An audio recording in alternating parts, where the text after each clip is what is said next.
Okay, okay. We're live from Saturday Night Live. Didn't do too much prep, didn't. But hey, here's the other thing. 0% chance of rain, so got that going for us. I should be able to at least get through the Spokeshaves and such.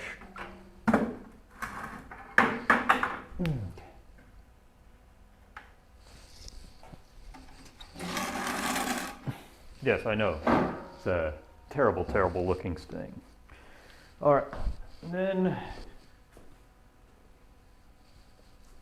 not sure I need you just yet, so we are going to throw you over here.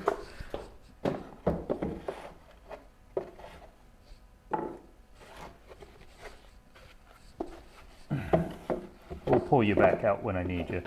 Let's just make room.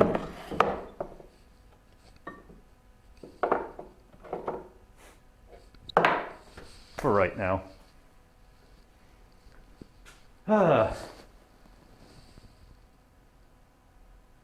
Why did that not say anything, Nail? Type something else in real quick.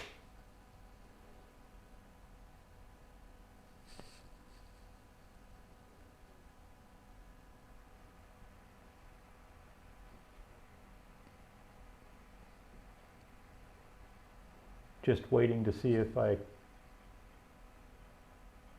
Okay, that worked. Maybe, oh, yeah. That's why I didn't say anything. I've got it where it doesn't say anything. It doesn't say anything with the exclamation point in front of it. I forgot about that. Yeah. We will need this eventually. All right. So yeah, no thunderstorms today. So when you said exclamation point test, it didn't say anything because I have that, like the talk to text to speech. Well, it said that. Okay, I don't know why it didn't say test. Maybe it was before I actually put them in my ears. We'll go with that for right now. But as with Wednesday, before we got rudely interrupted by water coming from the sky, meaning I had to turn on the sub pump, we're just going to be cleaning up Spokeshaves and other special planes and everything else.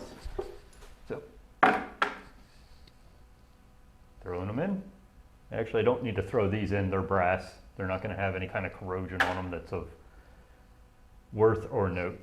We'll throw that one in, take this guy off, because otherwise I will lose it, or it'll just get grungier than hell.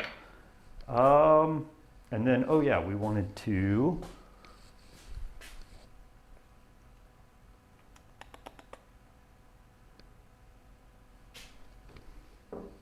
at least give another view, because who knows.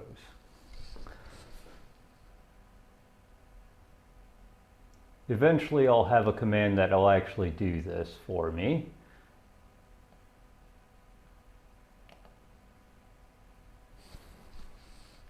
But until then,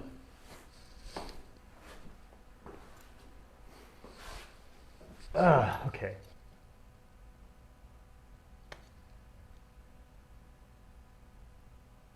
Are you locked? There we go, okay. That works. I can center it real easily. Okay, let's see what we got here. So really man, this is not in the right place because I can't even sit behind it anymore.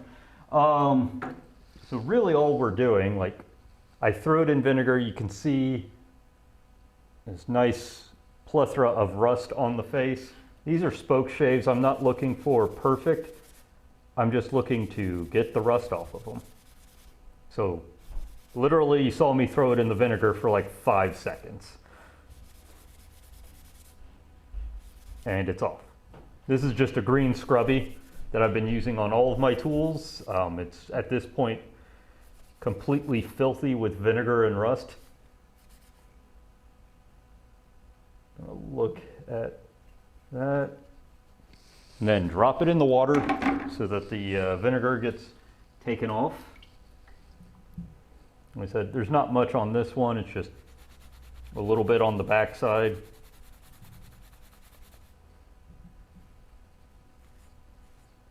On this portion. Boop.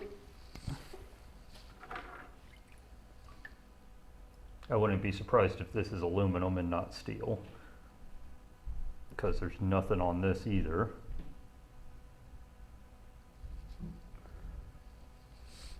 Ploop.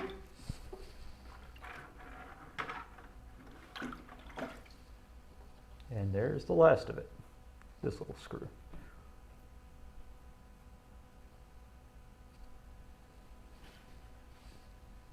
And my hands are already getting filthy. We're gonna need some of these. Oh, I'm an idiot. I hadn't put the blade in for now. Just give it a few seconds. How have you been though, Nail? It's got many uses. Rust removal is probably the funniest one. It will strip rust right off of steel. Also, it smells way better than industrial rust removers.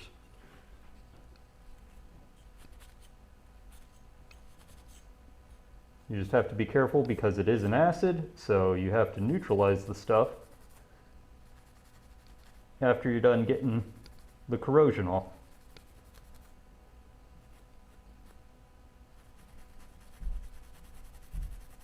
But yeah, green scrubby and vinegar. That's my basic toolkit for getting things cleaned up from horrible status on tools. If vinegar can't take it off,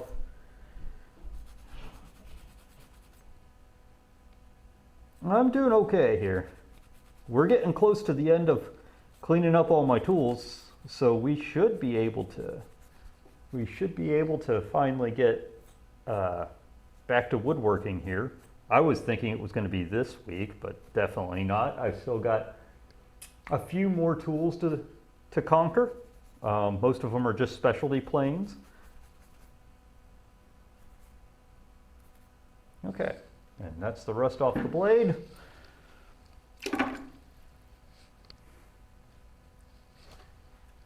And dry. Wiping off all the water time. Yeah. Honestly, I don't know because I don't have the chat's way across the room over there where the camera's at. I don't even have chatbot now. I've just got it yelling. I've got, I wonder if that's why it's not doing so hot.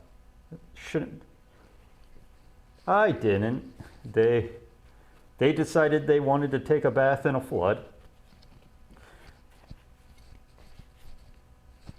So I need to rehab basically all of them.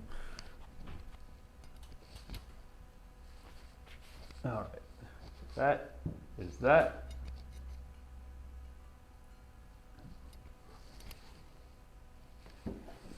Yeah, I knew I forgot something. Oh, it is still following me. Hi, camera.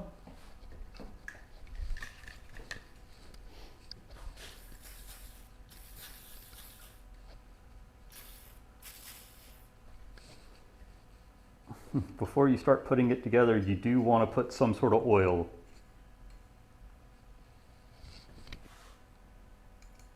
They were in the chest. They were in the chest. The chest went through the flood too. Here.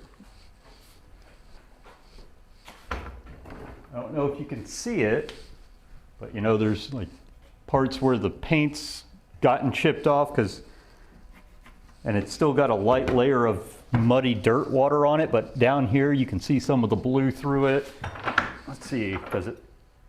Yeah, you really can't tell until you open it up.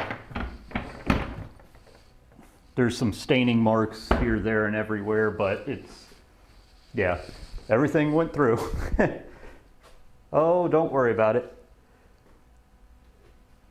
like I said, I'm almost done getting everything back up to shape. And here's the fun part, Nail.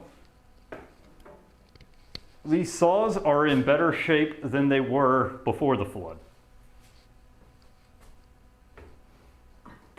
So, in a way, it's a good thing. Okay. We're gonna just move these because I can't put them in place until I'm there. Otherwise, I'm gonna trip over them every single time. But yeah, we're down to like Spokeshaves and specialty planes at this point. We got all of the basic planes done. All of my chisels are done. All of my saws are done. Well, the miter saw really didn't need anything because craftsmen knew what they were doing back then when that saw was made. There's no rust on it at all.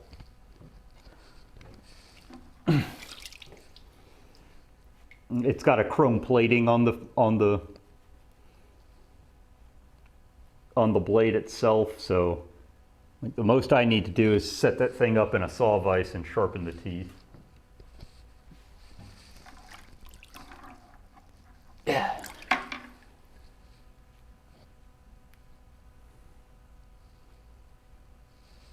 But yeah, that miter saw is in perfectly fine condition. I just got to clean the actual miter base a little bit, but it's covered in like an enamel paint, and I've already looked at it. There's no rust anywhere.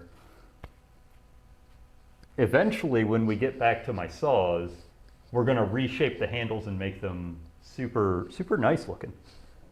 I haven't tried to hammer this one back home yet since Wednesday, but I can't even get this down. It's stuck.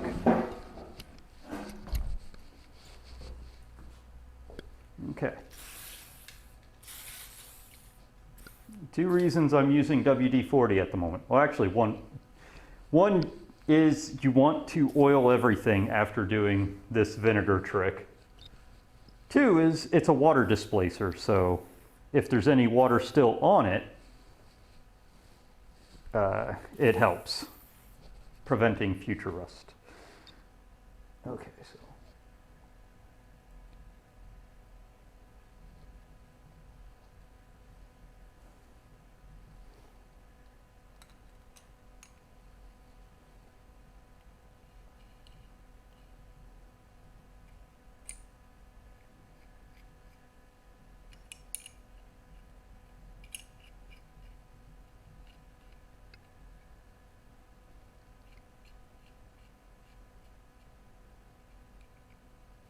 Right.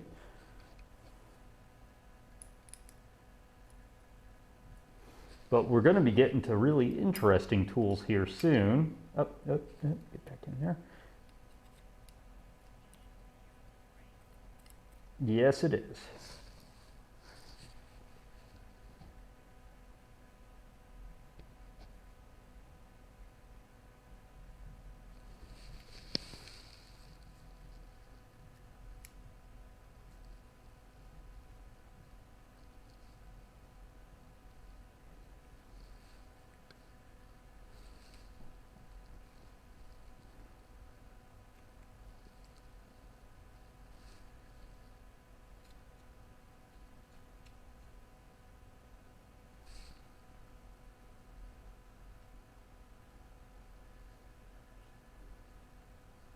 All right.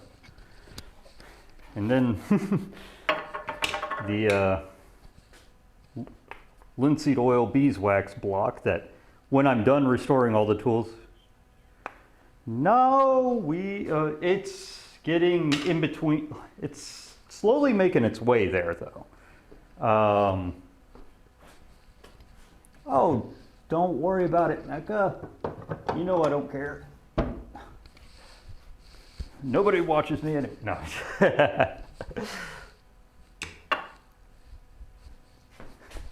All right.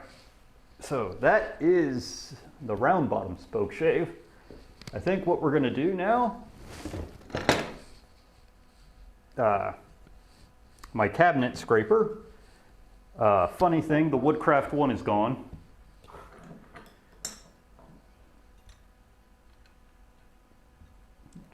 And then we're going to move on to, I my 71. We're just gonna keep going through stuff and making things nice.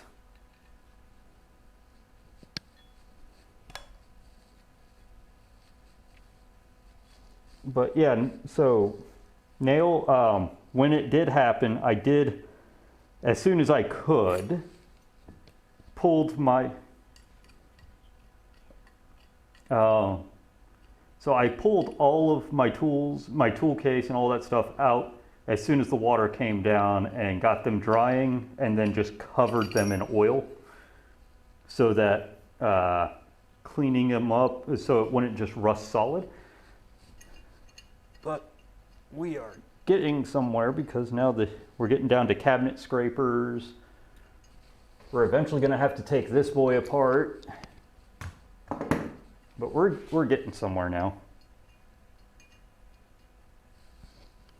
All right,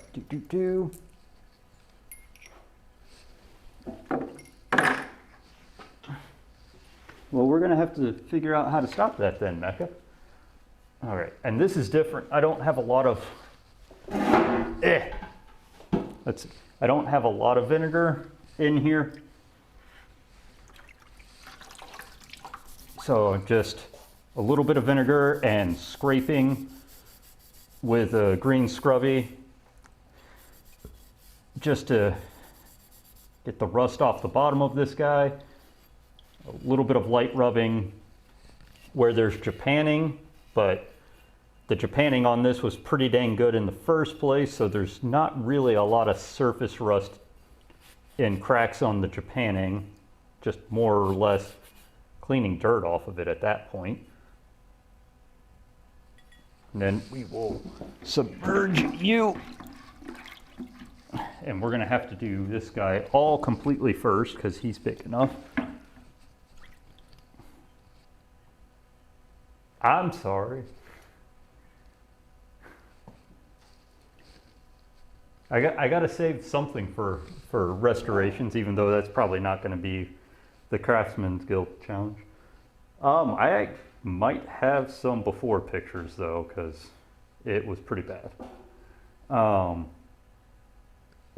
So now that we got that, let's get a new thing here. The fun thing is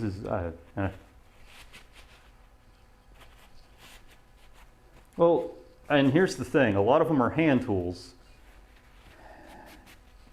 And just knowing how to keep them up helps you with, well, it's been in water, but how bad is it really? And you look at it and you're like, that's probably going to take 15 minutes to fix and we're done. All right, and before I even put oil on this is a scraper. I want to make sure it's flat. And Nail, you may not have seen this before, but this is my flat marble, or granite, my flat slab of granite with a piece of wet dry sandpaper on it.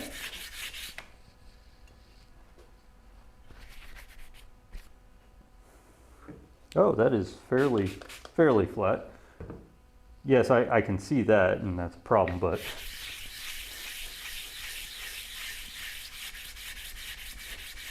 you just want to flatten the sole on this guy. And I realize now, that's probably better. I'm really liking being able to use my phone as an extra camera here. It's getting more angles on what I'm doing.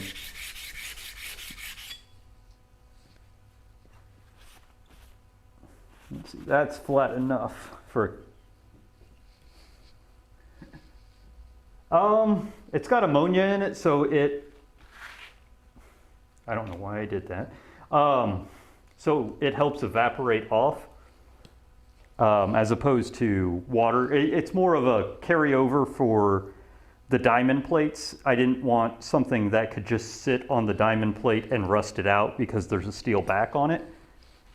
So Windex is fine for that. So I'm just using Windex on the wet dry. And it also helps because the ammonia evaporates it. And like I said before, WD-40 is more for, it's,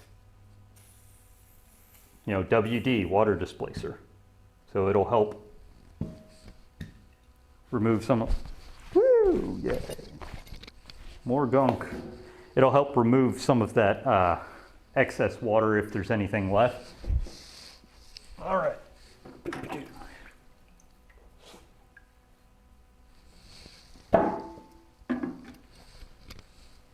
Like I said, nothing was as rusted as my saws, which are the only thing that got the leave them in vinegar for a long period of time treatment. Ooh. Just got a face full of vinegar. That'll clear your nostrils. Am awake. Very, very awake.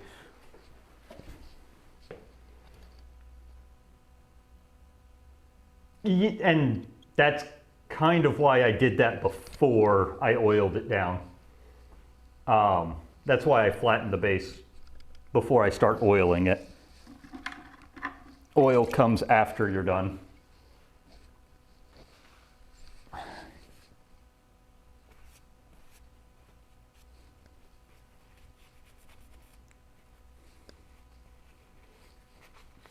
So, little secret, this is actually the Lee Valley blade for a cabinet scraper. Because the one that came with my, well,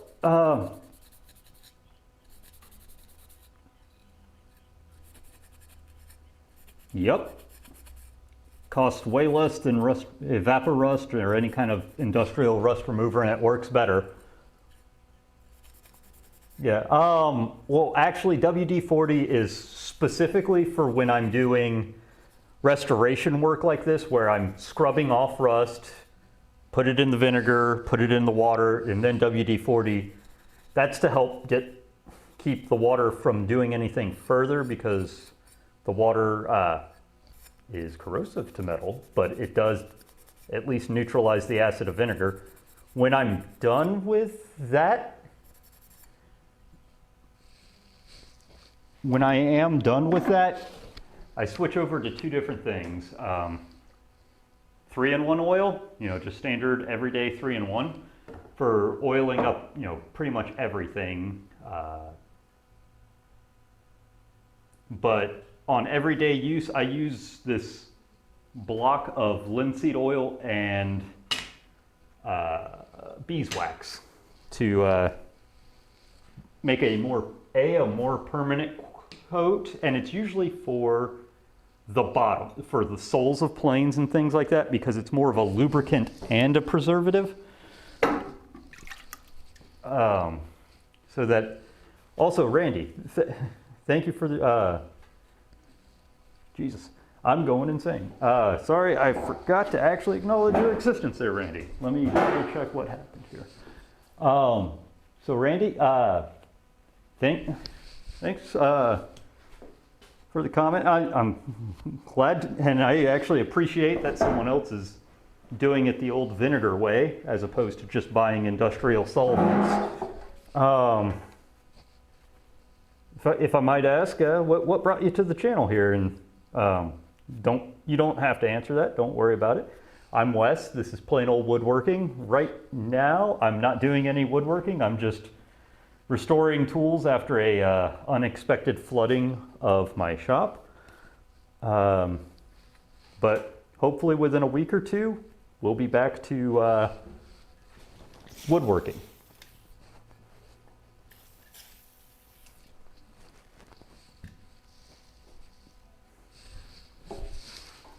We've gone through a lot of tools at this point. Let's put you back in. All of my saws, all of my chisels.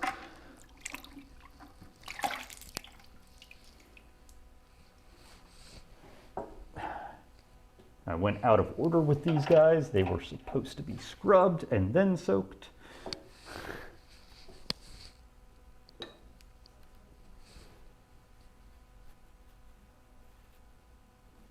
although scrubbing and soaking is not going to do much for the screws. Just going to make sure that we've gotten any kind of contaminant out of the threading. Okay.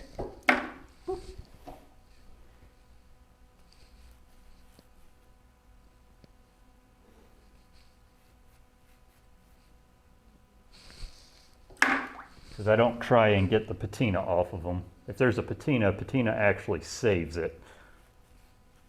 Something people don't realize, that patina actually inhibits rust. It's the safe form of oxidation.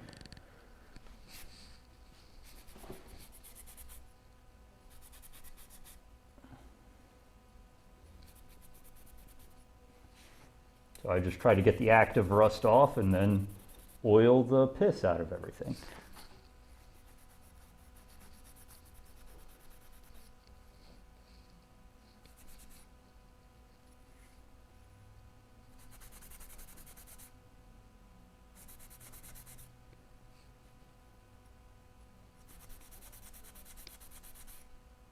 Okay.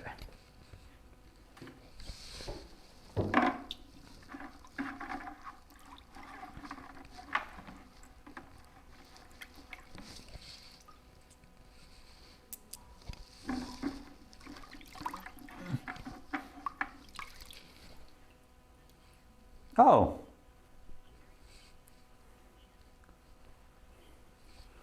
Well, I mean, thank you. I did not recognize your name, so thank you for coming back and thank you for the support.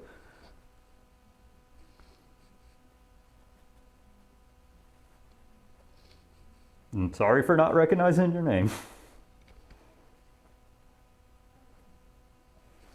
All right. We'll pick up those cloths after a bit. So then you've probably actually seen it when I was woodworking, is what I'm hearing.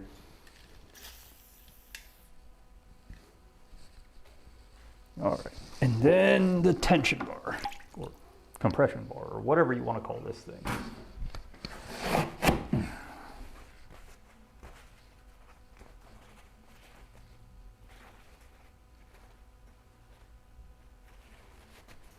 That you can just barely make out the Stanley patent on.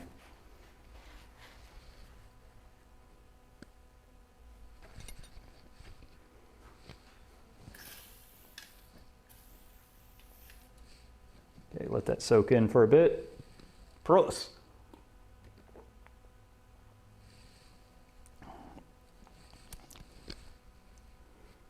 All right.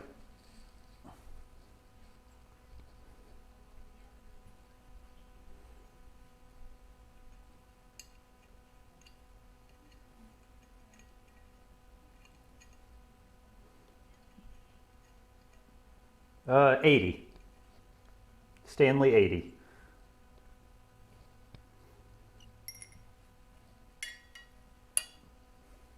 Can't remember what the difference between the 88 and the 80 is.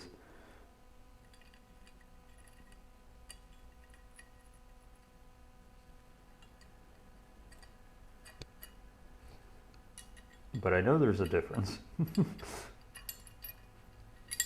One of these days I'll bring down the little Stanley book of tools.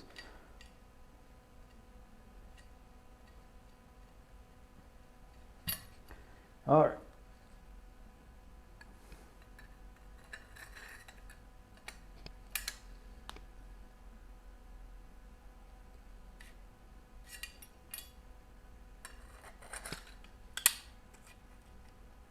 There we go. And I know Woodcraft has one. I had gotten it and it didn't seem to work all that well. It could have been anything between not being sharp and everything else. In fact, it actually was down to not being sharp, because when I dropped the Lee Valley blade into the Woodcraft one, it started working. So I wasn't able to roll a burr correctly, but it's also a little more finicky with setting that blade. Like this, for whatever reason, a Stanley, you just set on there, you drop the blade in, you're done. Tension it up and you're good. All right. Last step.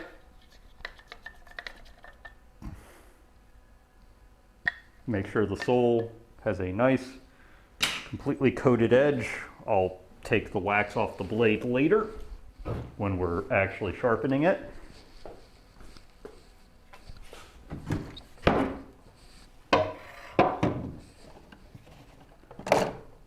Yes, I know it looks like a giant disheveled mess at the moment. But we're getting somewhere, I swear. All right. Next in line, the 71.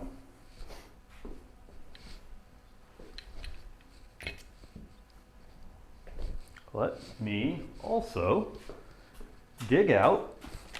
Okay, we got handle.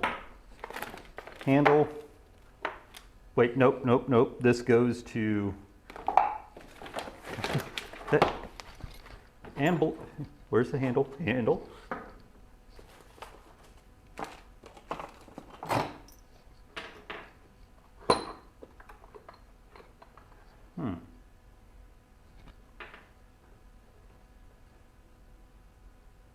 Now I am confused.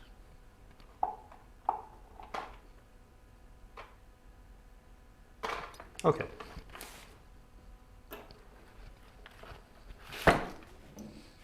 Handles, handle screws, and because we're masochists, all of the blades. Oh, wait. These three don't really need to be cleaned just yet. Those are for my 271. That's actually already been cleaned. All right.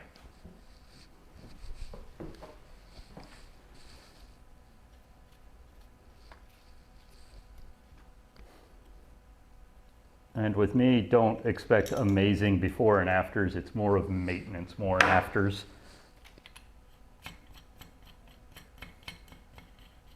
I get it back up to working and that's about it. I don't try and get it chrome and sexy. Because then you have that whole, well now,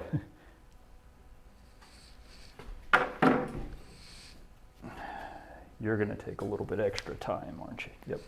Let's get all the little guys in there and then we'll start with you. And what I mean by that is I only have about an inch deep of vinegar. Well, hello, Cricket. I didn't know my jokes were that bad.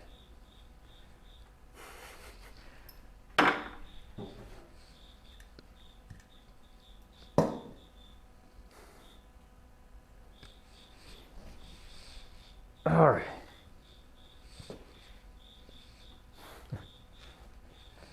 Just keep on going, Cricket. All right. So first things first, because this is a little bit different, just flip him around in the vinegar for a bit, get all the surfaces kind of coated. Because like I said, vinegar is powerful. Look at that rusty bottom. Look at how fast that went from super tarnished gray to silvered. Why? Oh geez, I hope you guys saw that.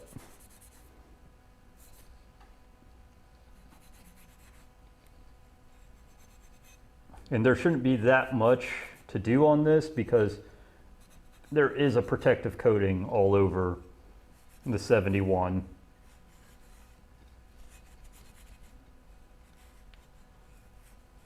So really I'm just attacking where there is surface rust on the top of it. Like right here where you have metal constantly rubbing. Down in the little V groove. Okay, that took it off. Quick twist on the screws just to make sure that it gets down in the screws. And some point in time you're going to see me ride outboard and put the steel in the wrong side because you can do a lot of fun things when you start using tools in alternate modes.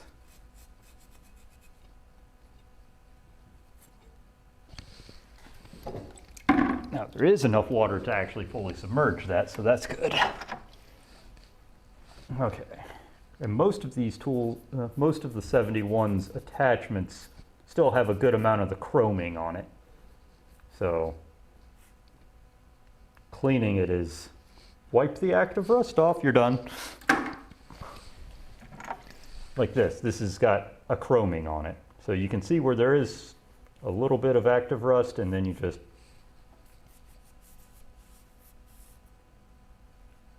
and done.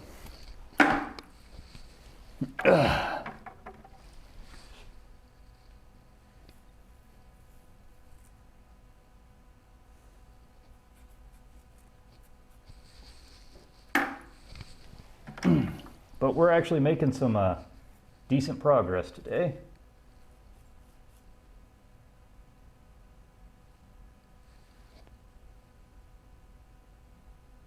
I'll have to look at that one closer,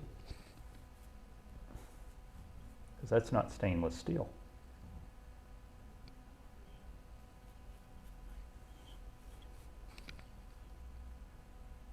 I have not been able to try it yet, Mecca. I'm going to be trying it. Just I've had a lot of things in real life kind of keeping me from playing with the computer. Although the subscription sound effect should be fixed. I found a couple things that were turned off in StreamerBot, and that, or no, not StreamerBot. There was a the sound effect was muted in OBS when I updated it, and that was what the problem was. Like, it was physically working, it was physically calling the sound effect, but the nested scene was accidentally muted for whatever reason.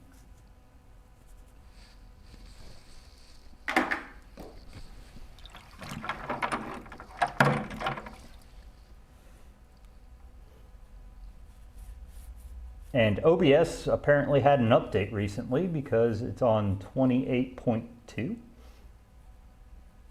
Or is it 26.2? Either way, it's on a 0.2. Stop mocking me, Cricket. Oh, you just gonna mock me all day, aren't you?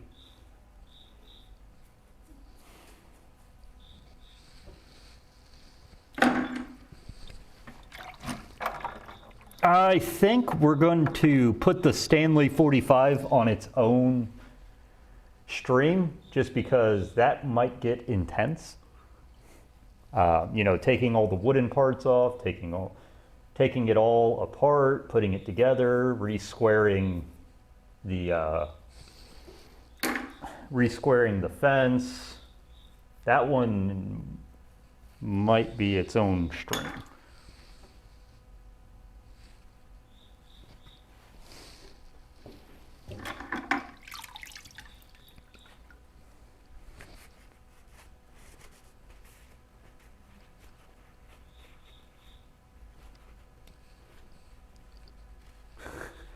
I didn't think about this.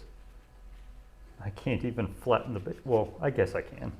It's not going to be very good, but I can flatten it.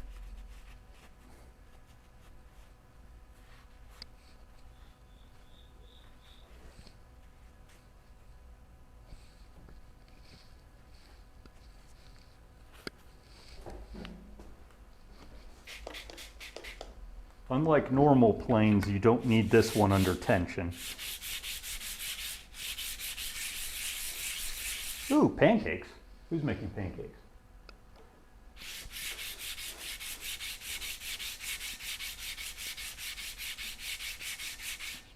That sounds divine.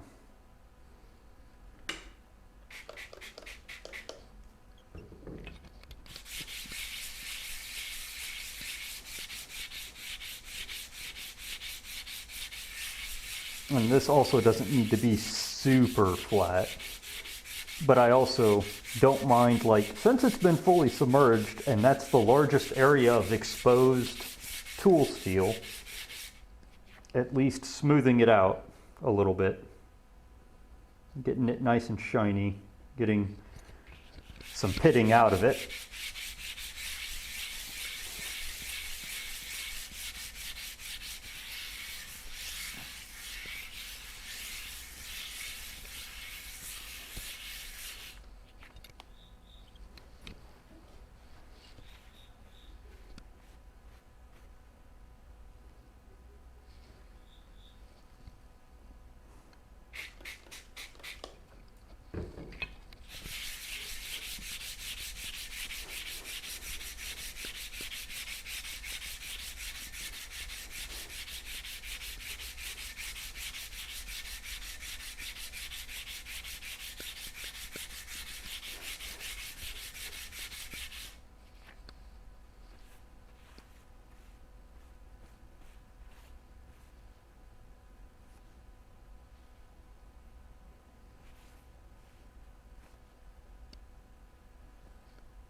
I always at least get a decent shot if there's any thread holes directly in that hole.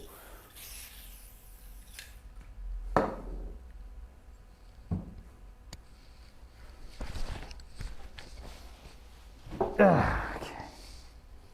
Now to pull more stuff out. Woo!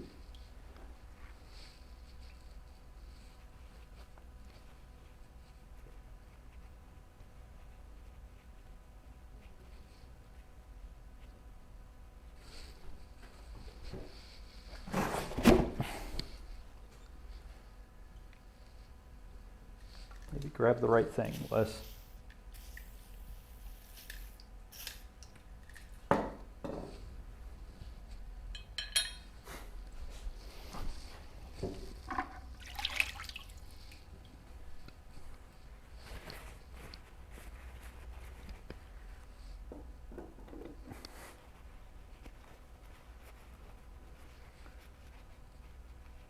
I kind of like being able to at least handle one of the cameras completely at the whim. Go, oh yeah, that camera's not seeing anything. Bloop.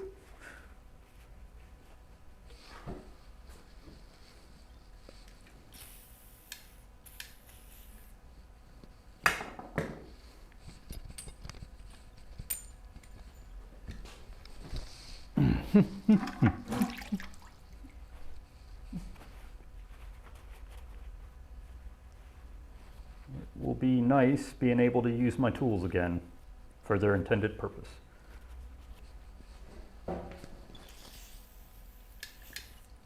Also, if you're doing this, make sure you realize where you put the oil on the floor from spraying it everywhere so that you don't go ass first on the ground.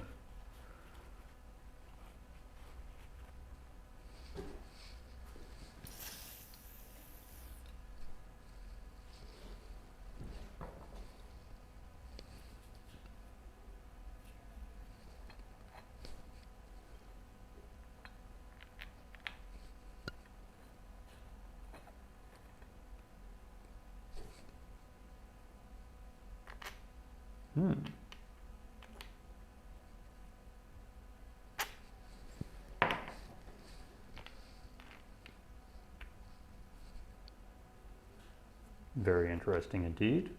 We will look into that.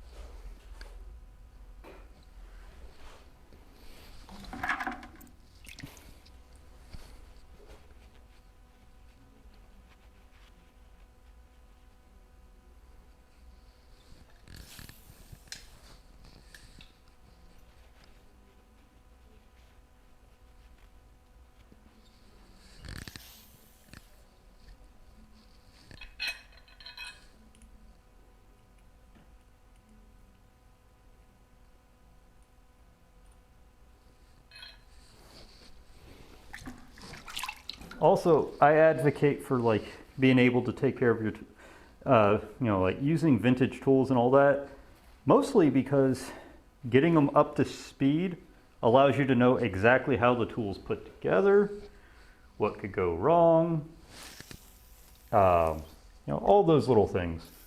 Like, if you know how it's put together, you know how to fix it.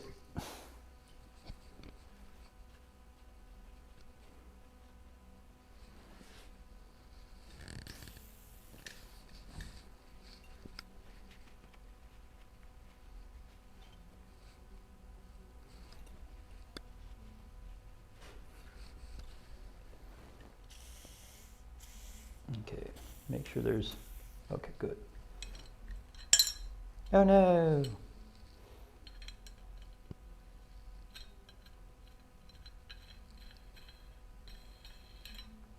And you'll usually see me do this with threads. Run it up and down just to make sure the oil gets in all of the thread of both items. All right. Okay, it's still working. That's all that matters.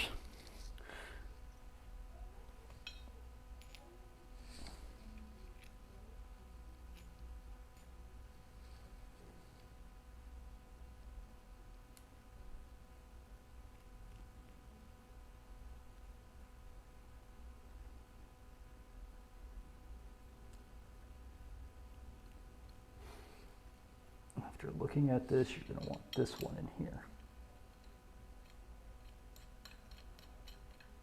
But yeah, I just want to make sure the oil gets pretty much in all of the threads. Just help preserve that tool just a little bit longer.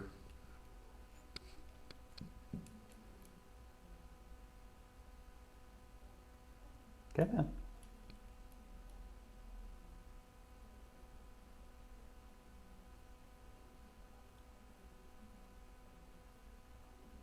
Yeah, this one's a little gritty. That's fine. Looks like someone took it out with pliers at one point in time because the threads are flat the last like 1/8 of an inch. That's why I switched out, because you really don't need more than like the first couple threads to lock this in place. All right, so here comes the fun part.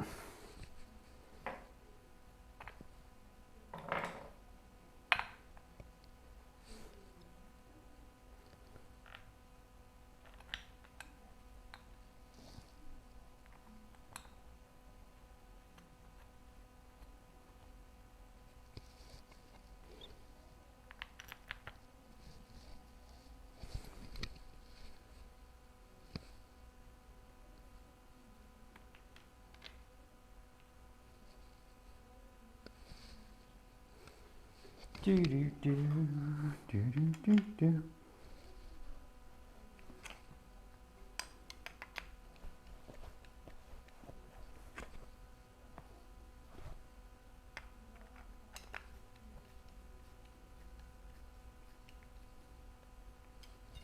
Anyway, let's get you on there.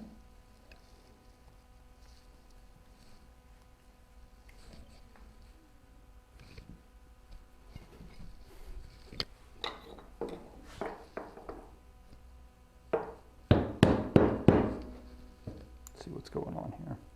That's, yep. That would be why.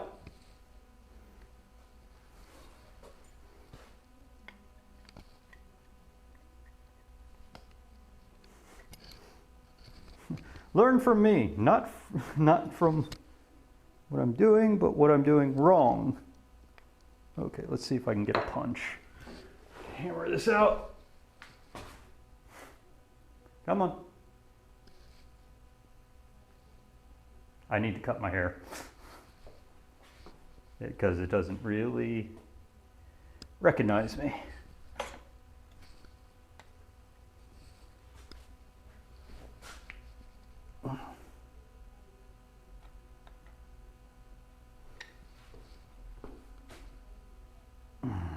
Okay. Well, we only have one vise at the moment.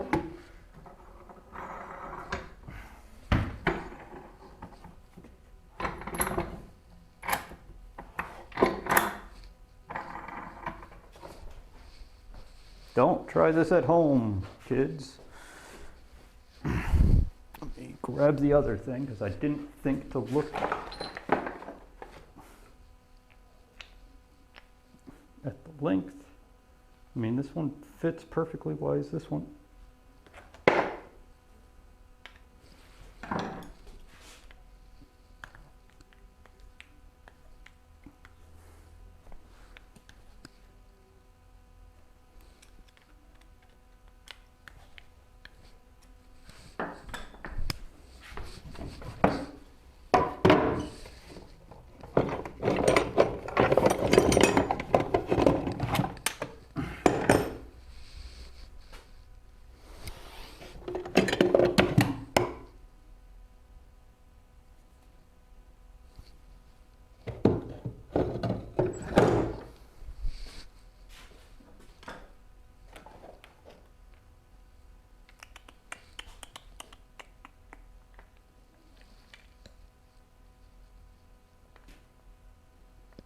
Yep, I put the wrong screw in.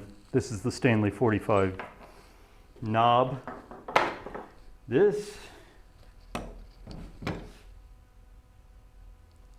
is the Stanley 45 screw in the 71 knob.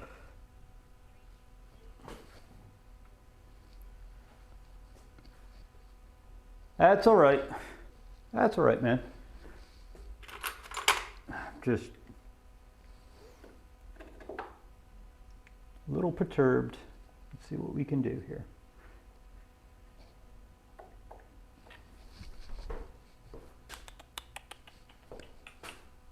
This is going to be fun noises.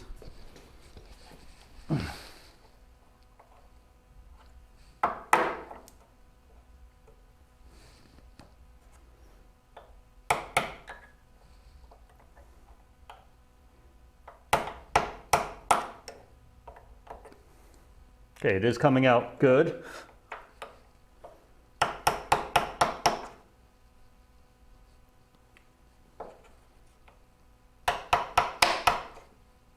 Should have known something was wrong when this one didn't want to go in. I'm an idiot. Okay. There we go.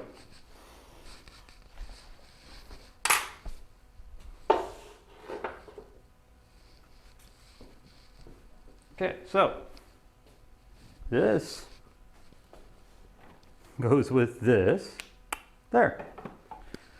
This needs to get cleaned.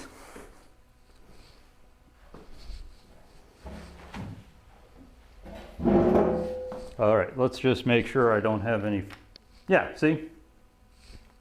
Problem solved. Okay. I'm an idiot. Yes, I am.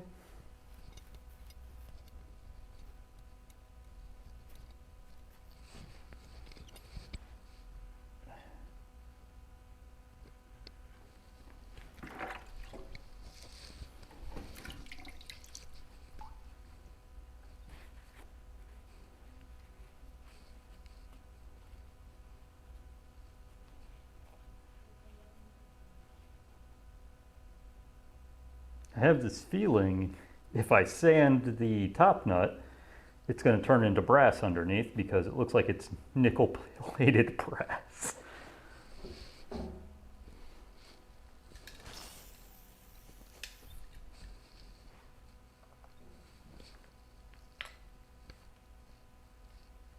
Yeah, see, that's how easy that should have went.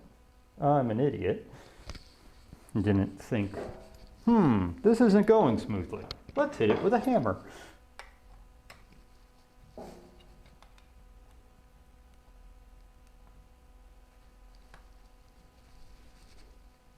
There we go.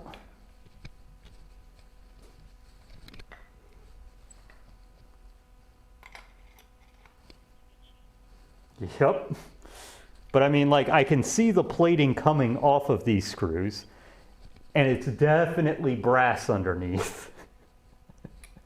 So I could make this look a lot sexier. These we're going to do a little bit differently, guys. So don't worry, Mecca, this one isn't yours. Yours is still up in the office.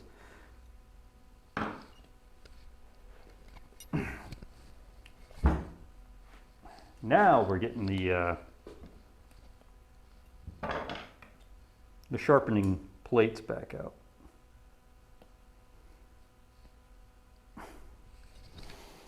Provided, I didn't think about this, provided this screw is not completely set in there and rusted up. Well, you know what? Not going to be that big of a deal.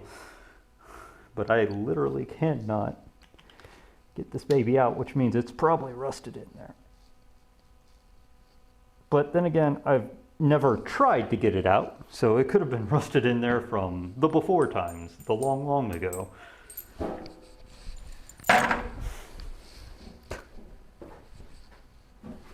From back when I first got that. All right. With that, we will need you.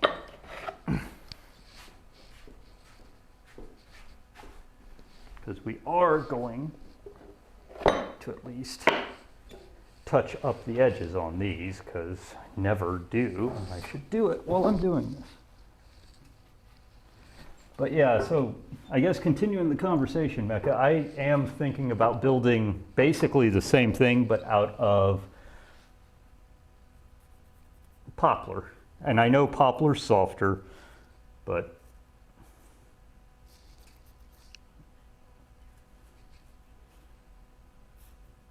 only hundreds? I suspect there are more.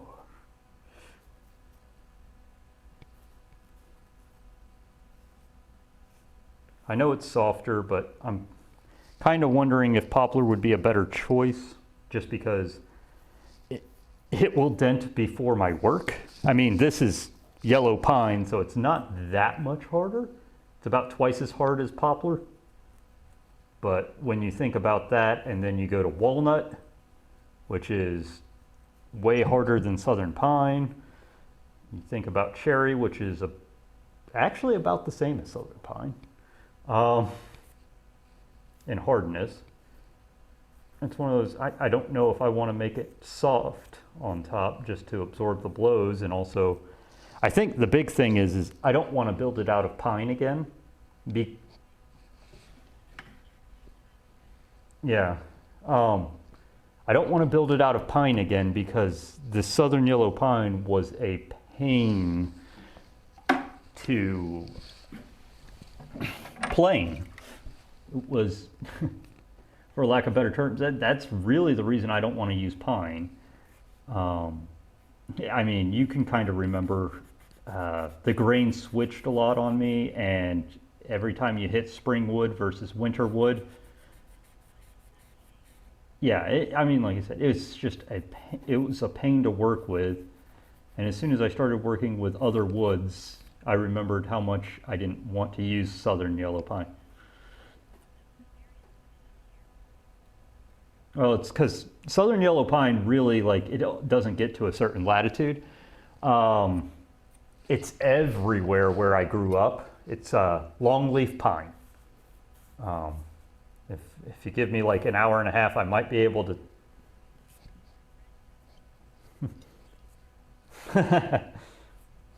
That's a good one, Snake.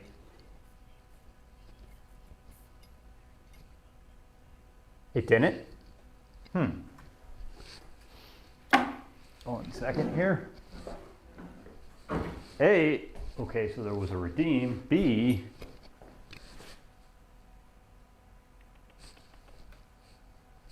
I'm not. Let me do this.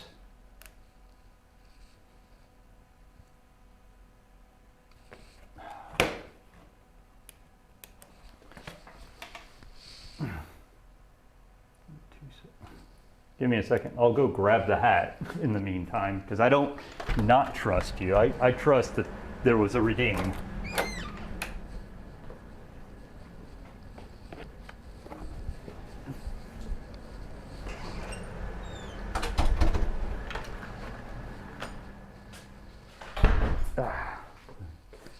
Get the most destroyed one. Why are you not working? Did I finally run out of battery on you? You're on the wrong Bluetooth wireless. That explains that part. There we go. Okay. Just going to scroll up a bit. Yep, there it is. All right. We're going to take a break from cleaning. What? It's here.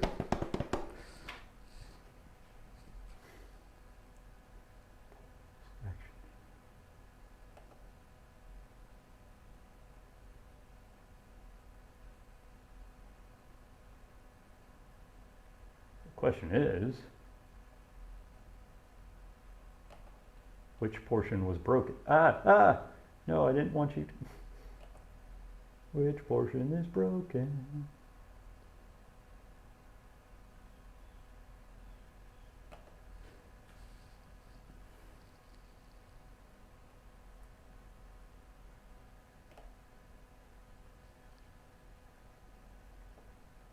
Or do I just not have one? I swore I had one.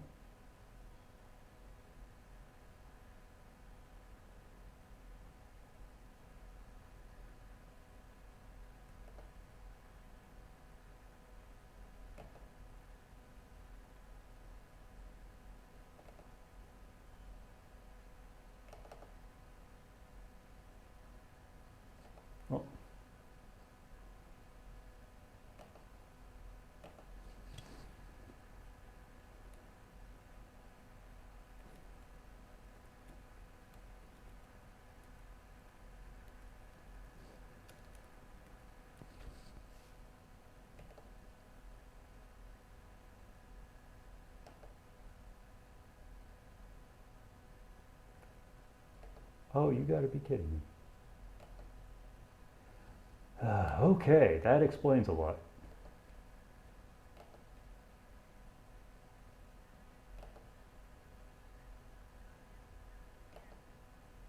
How so?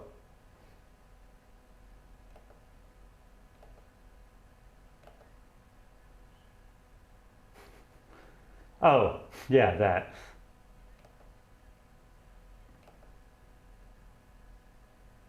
This might explain a lot. Screw you and your updates.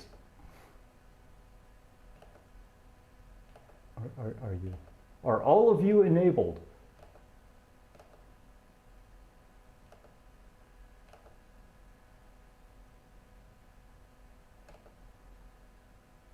Okay.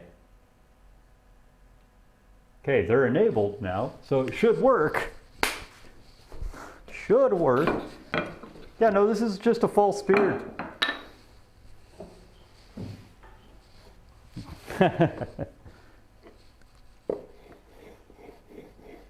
Yep, that worked. I heard it this time. For what you don't, I don't have a. I have it as a TTS redeem. It just reminds me to put it. It calls at me to put it on. For whatever reason, they were. And I'm just going to blame the updates because. At this point, I'm just going to blame the updates because everything went wrong after all these updates. For whatever reason, they were not enabled. They were in there. They were just disabled. But yeah, it worked. So second hat, we'll just extend the time. We're just going to extend the time today, Mecca.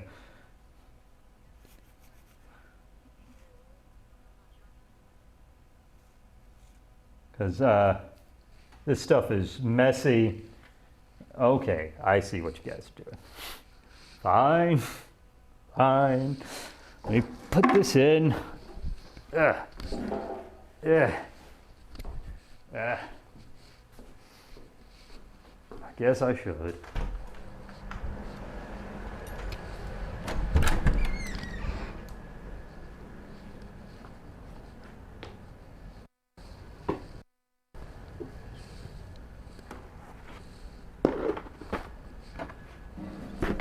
Yeah, I think I've gotten it mostly figured out though at this point.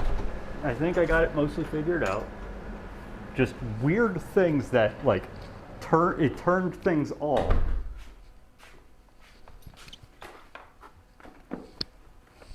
Okay.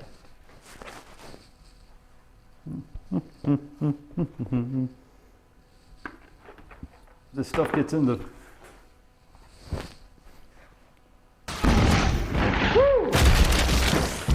Did something happen?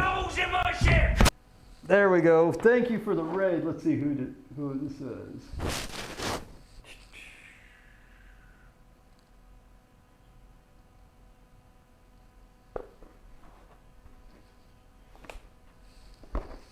There we go. Do. Oh, we're doing okay. Yeah, there we go.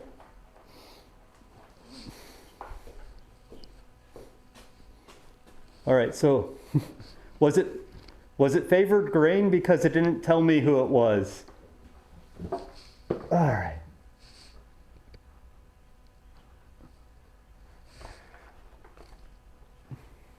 All right, good. Okay, so was it a Mel Imagine then? There we go.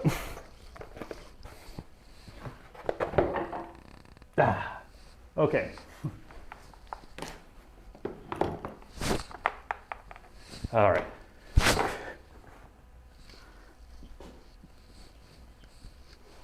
So, either way, guys, thank you for the raid. For those who haven't been here before, I am Wes. This is Plain Old Woodworking.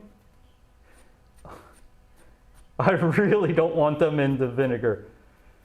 Right now, we are slowly restoring all of my tools.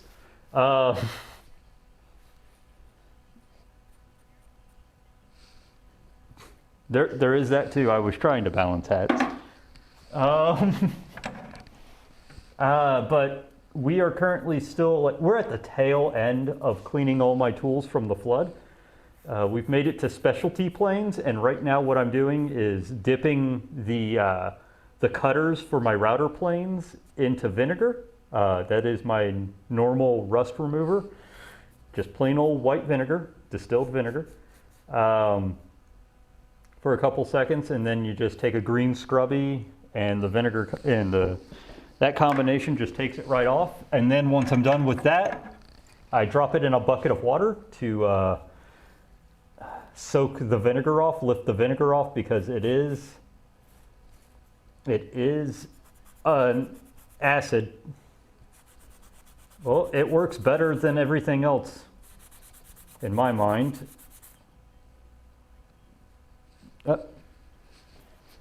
So here's something. Yeah. So look how black that is. Look at how pitted that is.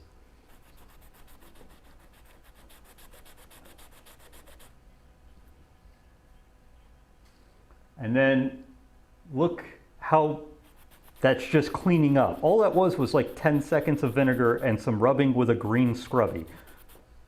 Like, you don't need a volatile chemical that you soak it in for 30 minutes or 40 minutes. You just need vinegar. It's the world's miracle drug.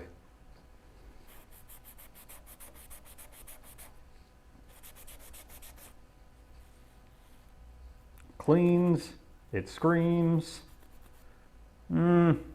Steel wool's okay, except for one thing. I would prefer to use green scrubbies or some sort of scrubby like this. Steel wool is steel, and using it to scrub vinegar, it will literally rust in your hands.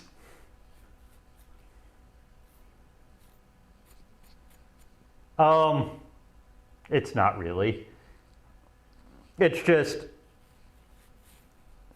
hey, Rolo. Doing pretty good. It's not really significant, just Scotch-Brite pads typically come in green. And I think the green one is equivalent to double knot steel wool, and then, or triple knot. But I mean, like, typically I just buy Scotch-Brites. It's just a non-metal scrubby so that the vinegar doesn't destroy it. Okay, how many more blades are in the I do have a red one and a gray one as well.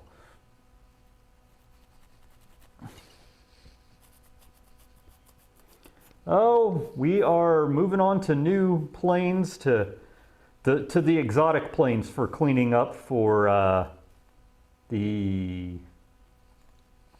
post-flood cleaning drive.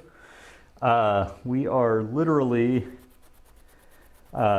cleaning the rust and everything off of.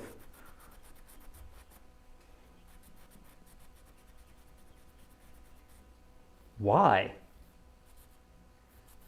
Why steel wool? Oh yeah, you can.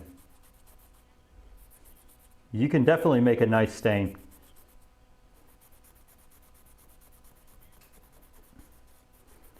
Like I said, the reason why I don't use it for this kind of stuff is because it will actively rust in your hands, and trying to clean rust off of steel while you're cleaning it with a scrubby that is actively rusting becomes a nightmare. Oh, you're not supposed to go in the water. Come back out. There is. It's just triple knot and double knot. It will literally rust in about 15 seconds. When you drop that into vinegar.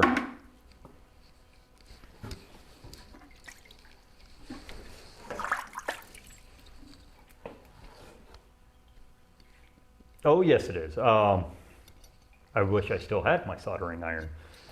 A boo-hoo, a boo-hoo-hoo-hoo. Yes. Also, triple knot's really good for polishing wood finishes. All right, have a good one. Have a good one, Imagine.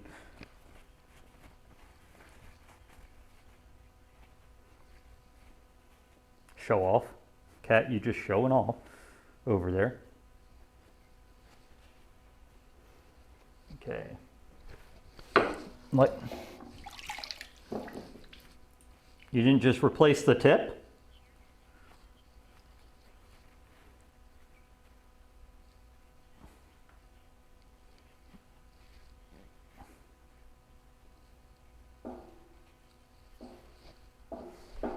Gotcha, gotcha. I mean,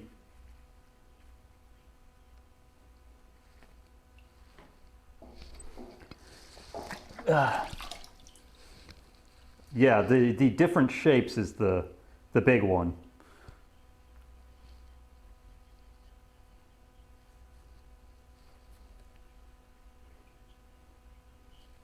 Especially, I know I had a couple tips that was specifically for surface mount IC wiring, because you had to hit so many small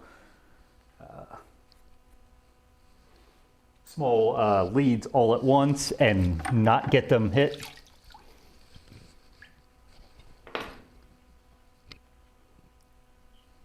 Yep. That sounds about right. You're bringing back flashbacks of me being a ham radio operator. I'm still a ham radio operator. I just haven't done anything in forever. I still have one ham radio. Thank you, Flood. It's a little CW radio, so it's specifically just Morse code.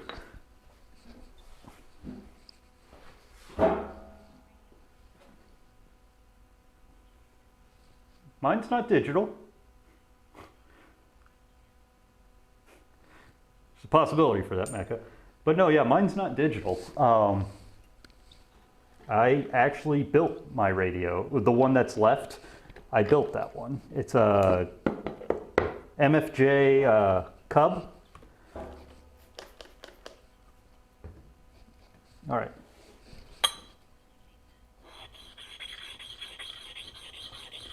If you say so.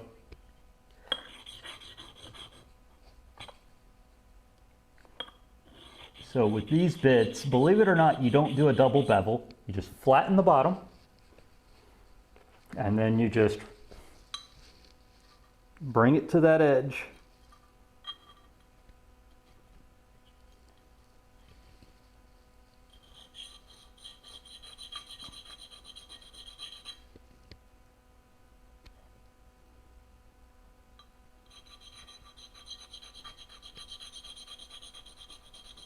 And hope you don't rub your fingerprints off of your...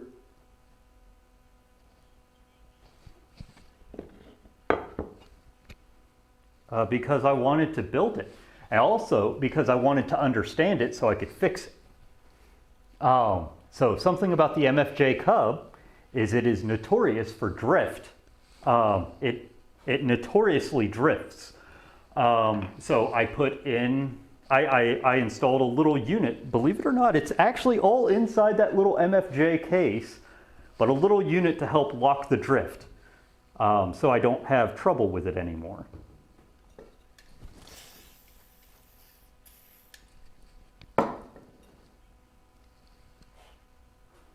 Well, this one should. Yes. You would have loved the Heath kit that I had to throw away. And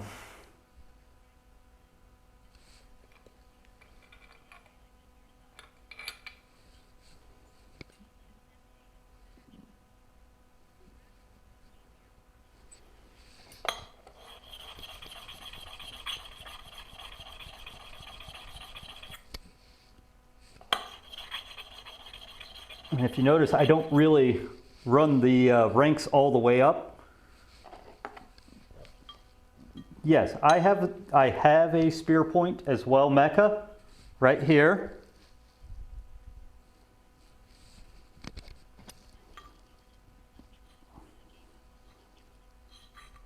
That's all right. Electronics is fun.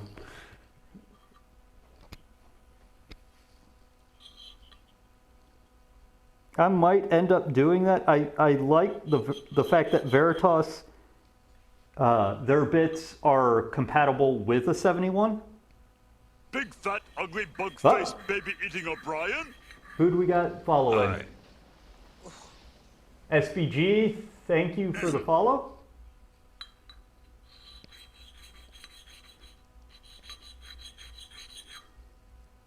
Oh yeah, that one is nice. This is probably the one that I actually use.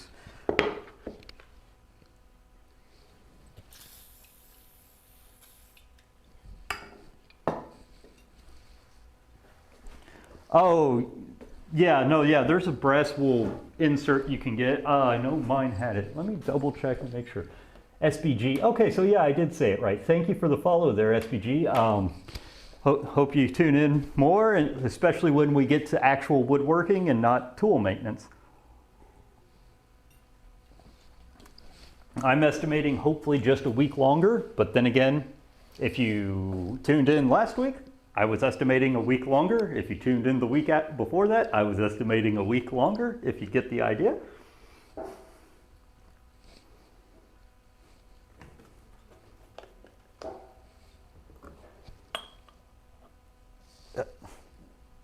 Let's do this because right now you're getting nothing.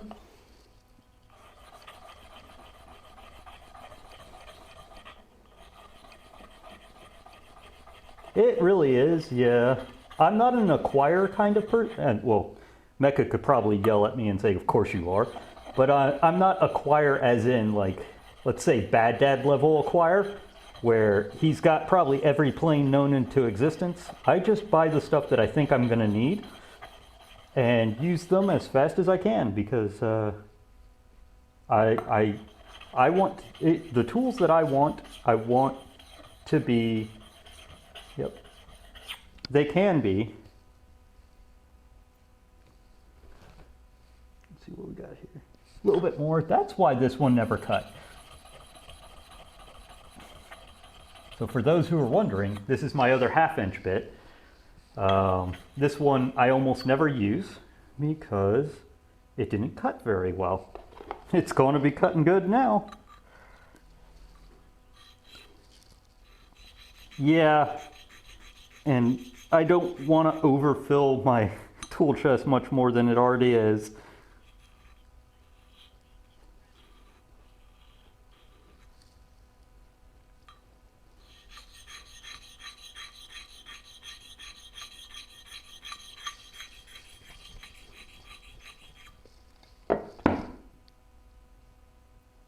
All right.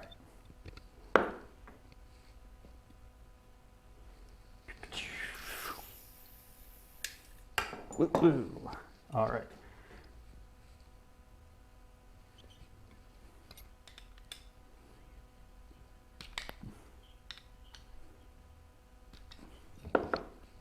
See if I can get this guy out or not. Yep, there we go. It just took a little bit of cleaning, which means we're going to go back and clean this guy again.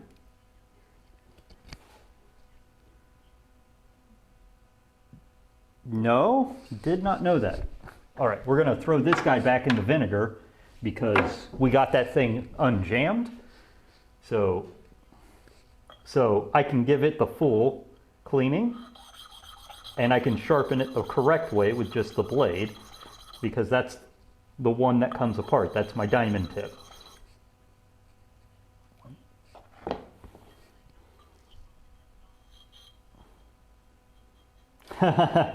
That's a good one, Mecca.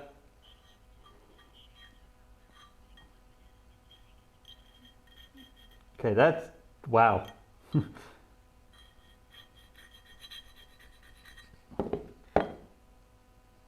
Okay. And these little bits here, these are my 271 bits for my little Lee Nielsen 271. Funny story, I could have bought Stanley 271, but I mean, everything I found was right around the same price, and I was like, I am not wasting money buying, you know, an old 271 if a Lee Nielsen is right about the same price.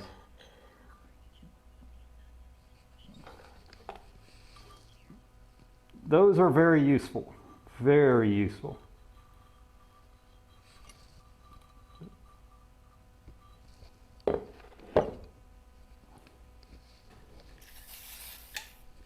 All right.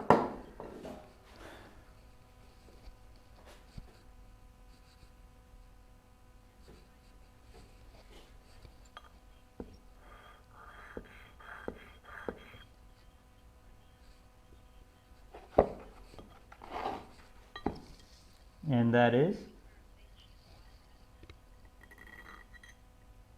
It won't make you cry? Ah.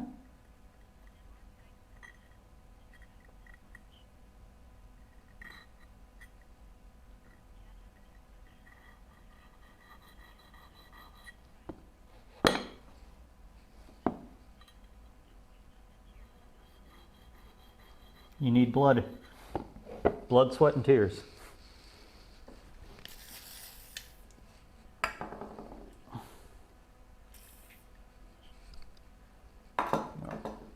All right. Now,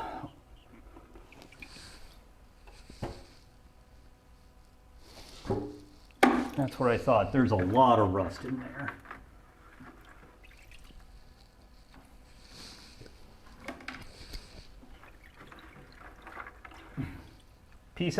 One piece at a time. One piece at a time.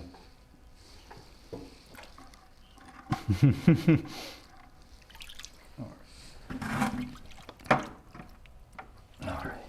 Scrubby scrub time. One floorboard at a time, Mecca. One floorboard at a time if you're going to be putting it in the dishwasher.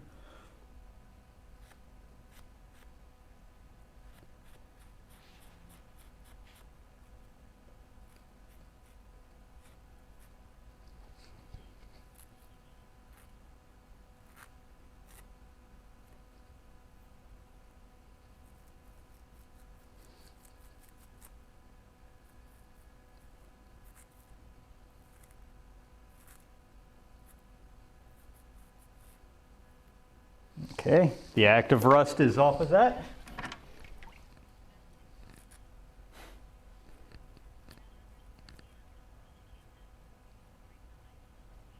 That's all right.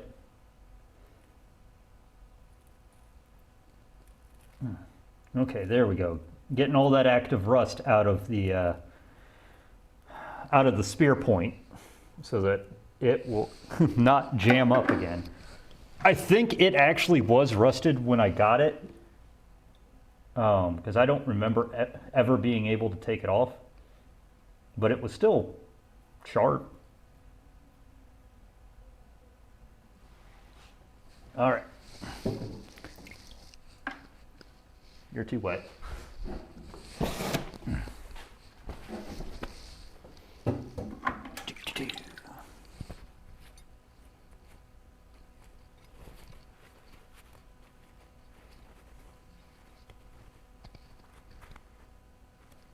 Oh yeah, I can actually see the threads and everything. It's no longer a giant orange hole in the spearfoot shank.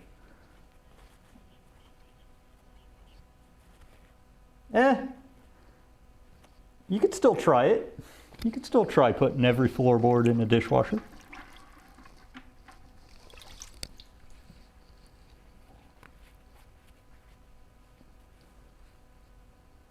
No one's stopping us.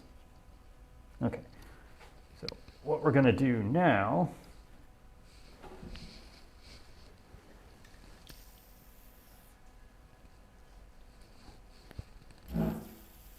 make sure that hole gets a ton of WD-40 in there just to help break up anything else that's in there.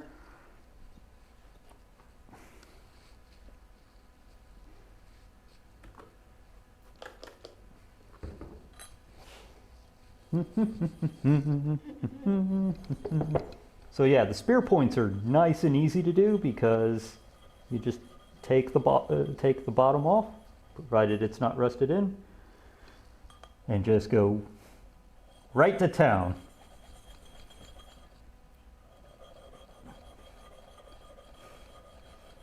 Yep, that definitely sounds like you, Mecca.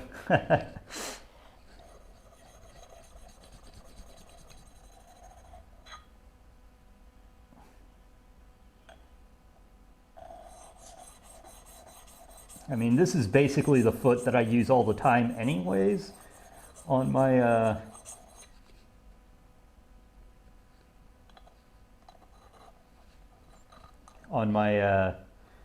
71 because it's like a godsend. The spear point is great. It doesn't care about grain because it's going in at a skew.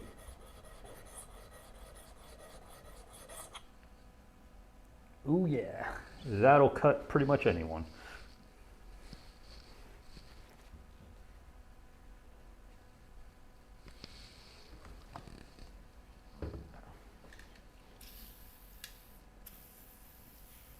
Okay.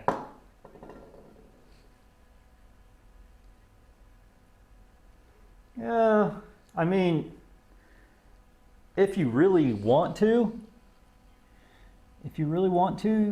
I do say diamond plates are really good, but they're not really required to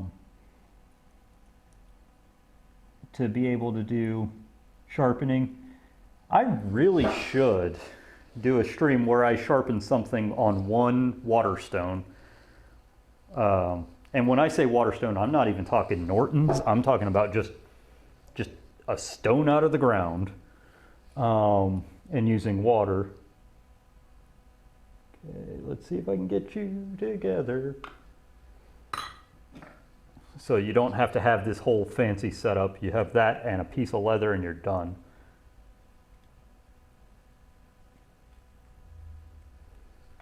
This is probably the hardest part of putting this guy together. Come on.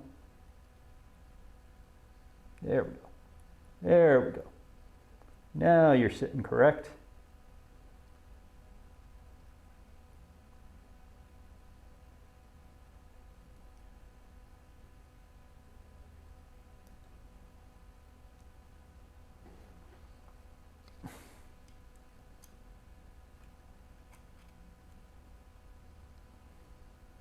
There we go.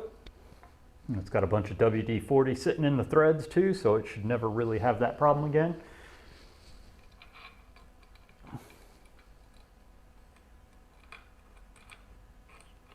It is, and honestly that was the only reason I had a diamond stone to begin, was it was my lapping stone. Believe it or not. It was there to keep stones flat. So like, yeah, one coarse or extra coarse diamond stone to keep it flat, and then just go. And when I say a water stone, Norton water stones are synthetic water stones.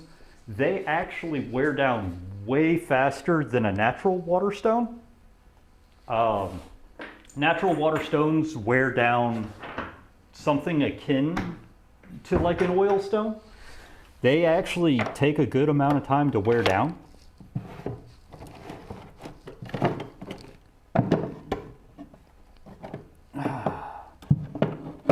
So I really should bring, I think I brought one out on the shaving stream, my finishing water stone, which is just a hand Thurigan. I'll put these all here, because they used to live there. We will fix that in a bit.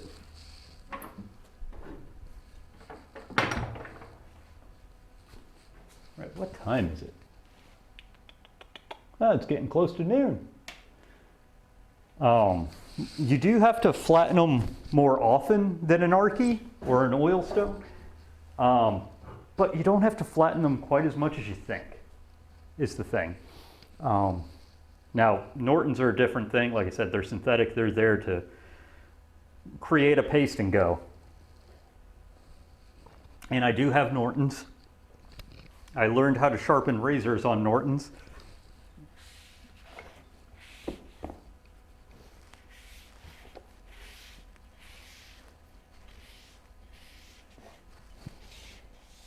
Wow, that's a stringent opinion, and that's coming from someone who has no clue what word he just said, stringent. All right, so we know we don't want to do the 45. We got 30 minutes left. How complicated are you? You're riveted together. Yeah, let's do it.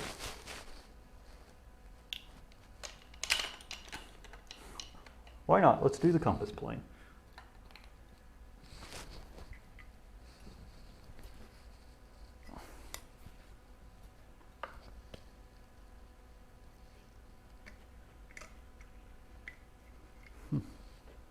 That's all right, Mecca. Don't worry too much about it.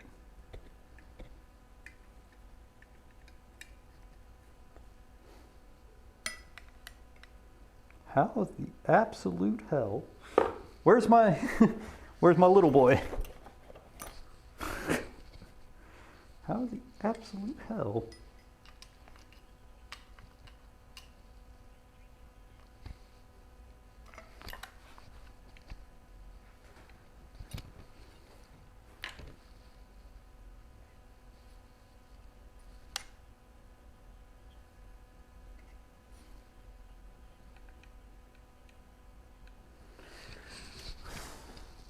Very true.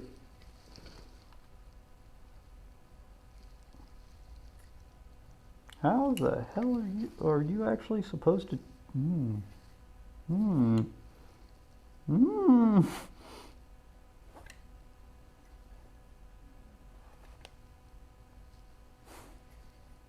Okay, well this is going to be a humdinger.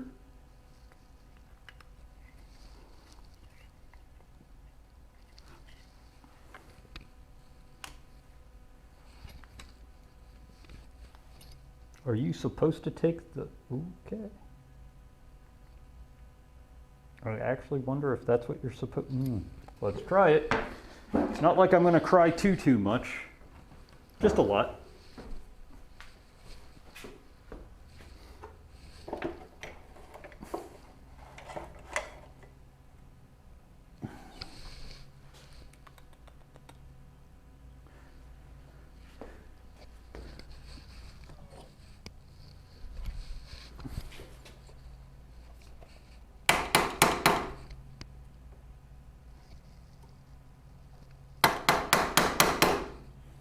Ah.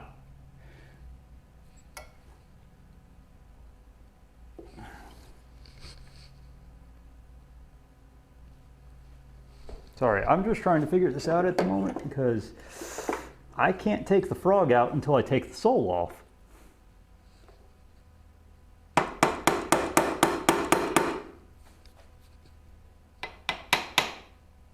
That's, I did not realize that before. So,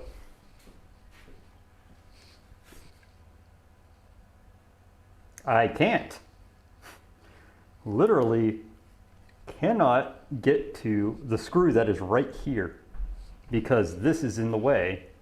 And the only way I can think of getting this out is it's got a metal sliding dovetail right there.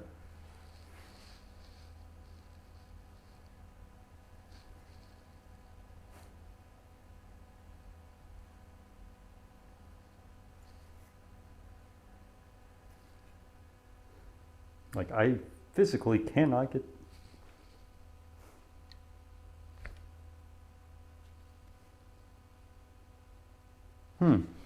I am perplexed.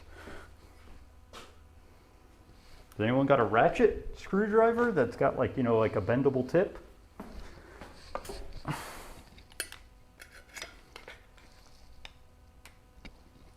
Ooh, super long neck.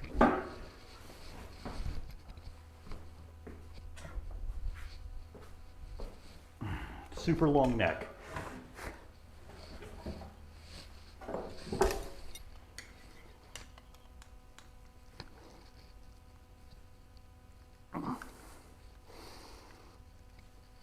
Okay, use my meat vise.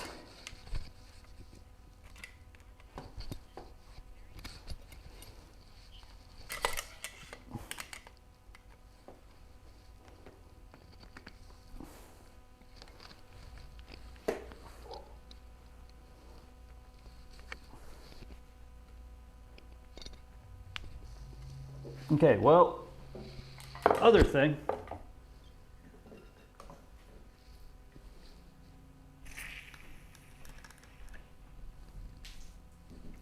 We're gonna let that sit for 5 minutes while we play with this stuff. Let's clean the blade while we're at it.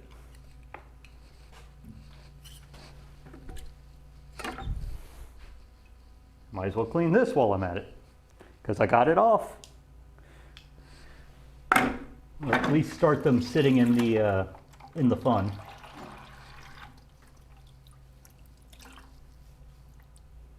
Let them sit in that for a second.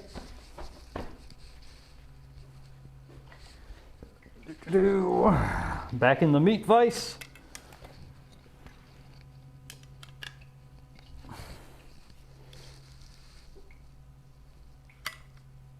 Come on.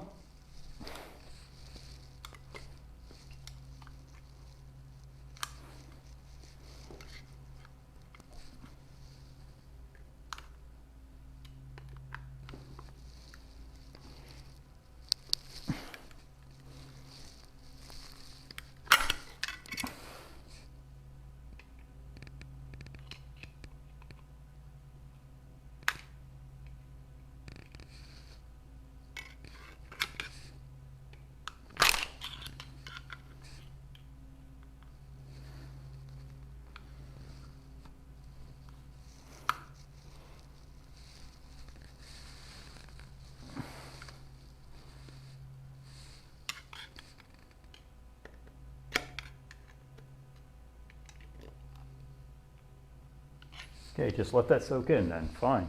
Whatever.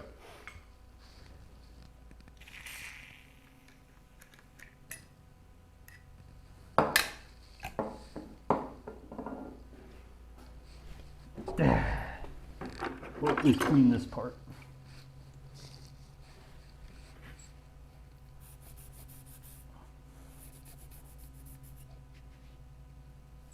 Yeah.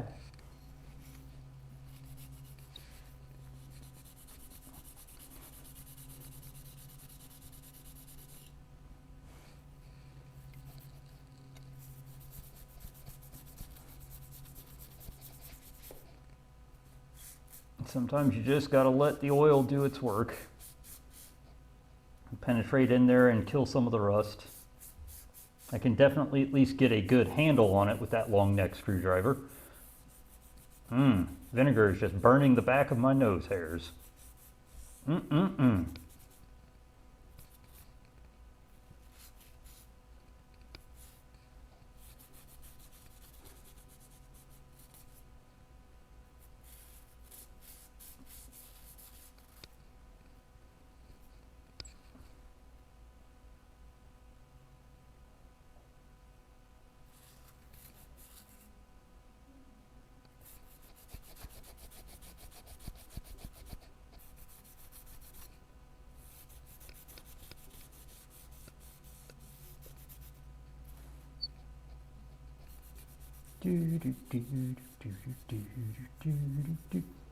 All right, you are ready for the water bath.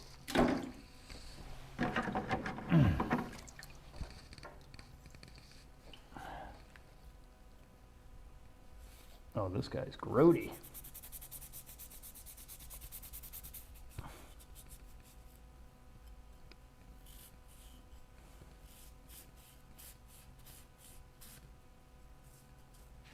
But I'm glad today is a no chance of rain day because you don't have to worry about calling off the stream or doing a drafting stream.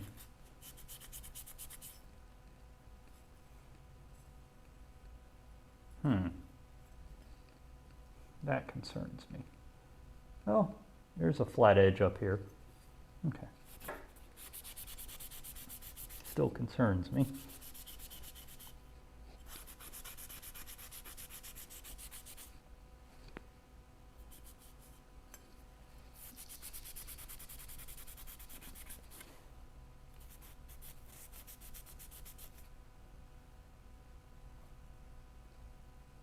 It's starting to goo off, so we'll let that soak for a little bit longer.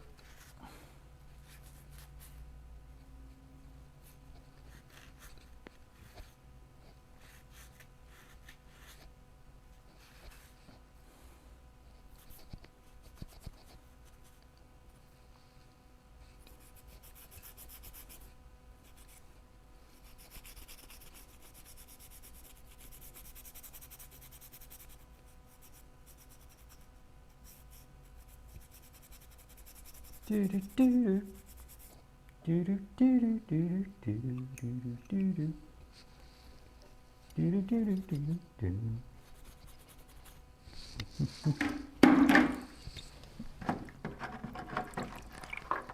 There are.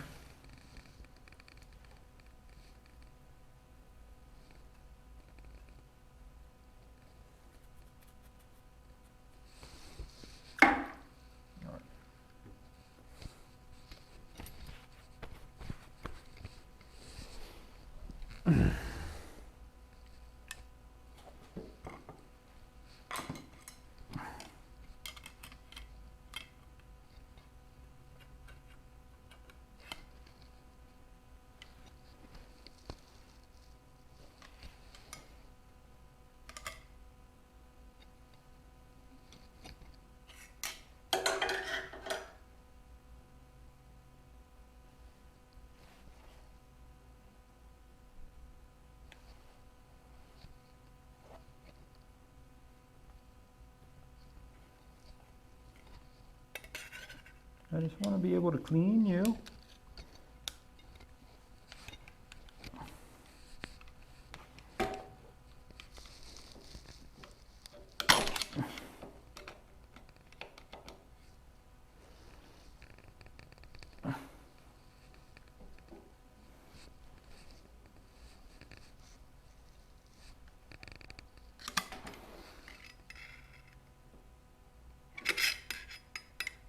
This guy might be rusted solid in, guys.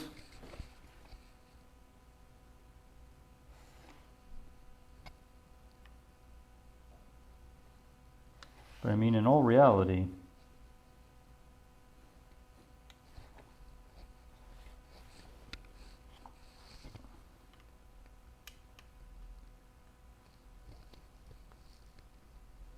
oh yeah, everything is rusted in. Oh. This guy might be a loss. Or I might just have to service it completely assembled. I mean, it functions. I just can't take the bed out at all.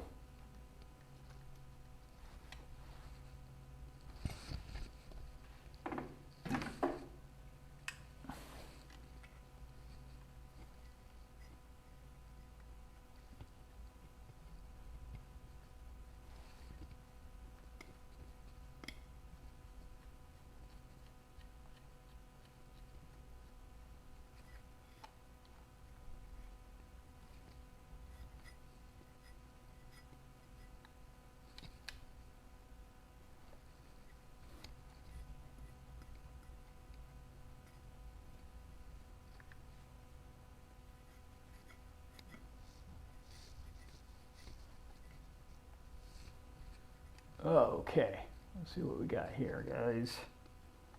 Okay. You at least need to come off. I think I know what we need to do. That is literally see what the vinegar will do.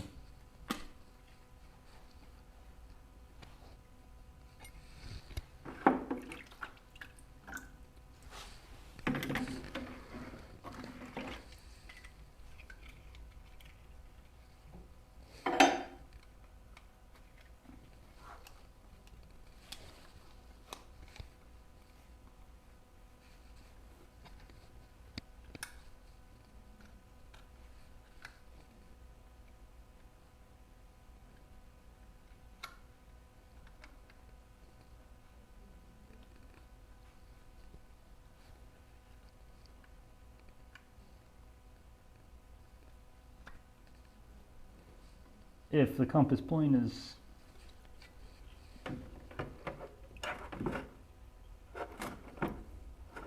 probably decently hot, especially if it was an old Craftsman. But we're going to do that for right now. We're going to play with the blade. If the compass plane is a loss, it's not that big of a loss. It's a super special plane that I've used 0 times.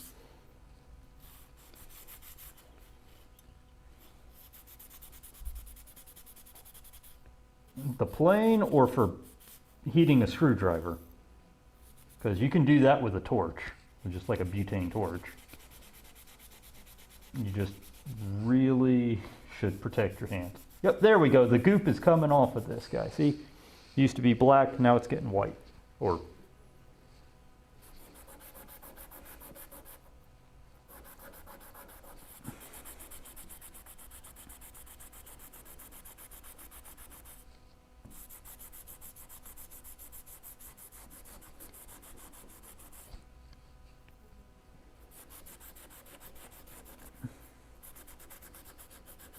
ooh, that's a hot boy.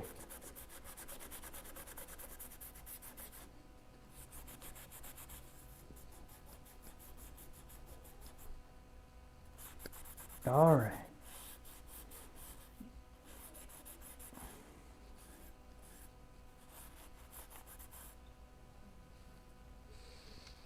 I'll put that in there. So a lot of the times, just exposing it to this stuff will loosen. Where's the long boy?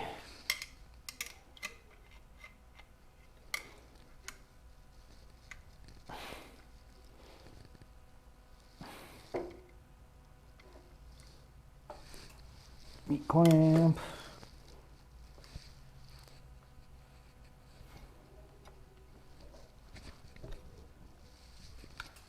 I can see why the other model is more preferable to this model.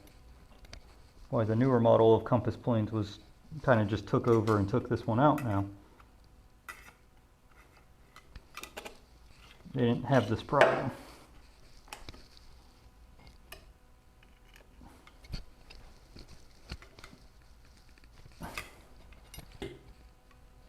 All I need is like just a little bit. Just a wee little bit.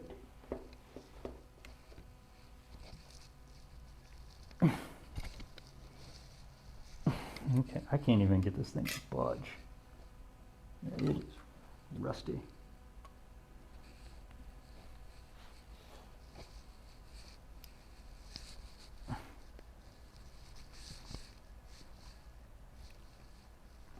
But it looks like the vinegar is working.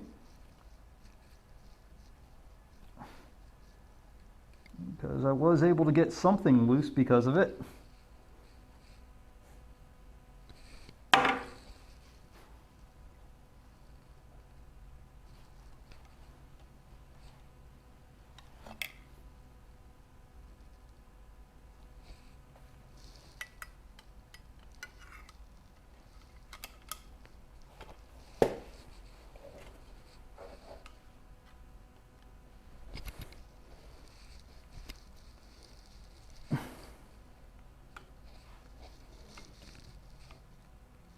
Jesus.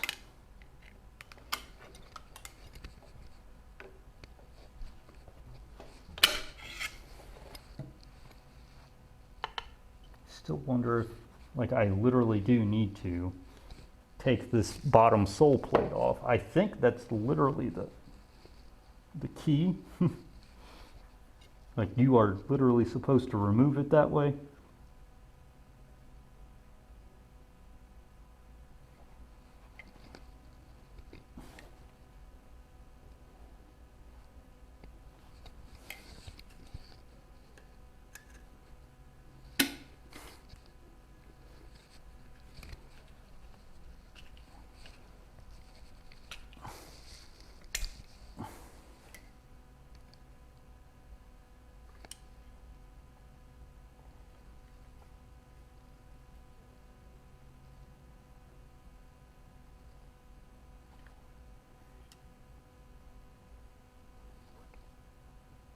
Let's try it one more time.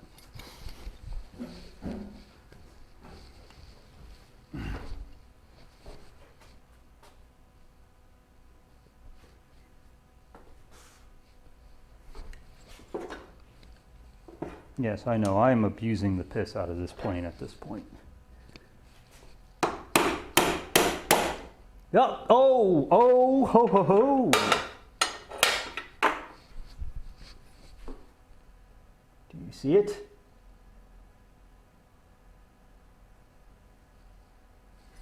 Oh, yep. Figured it out. We figured it out.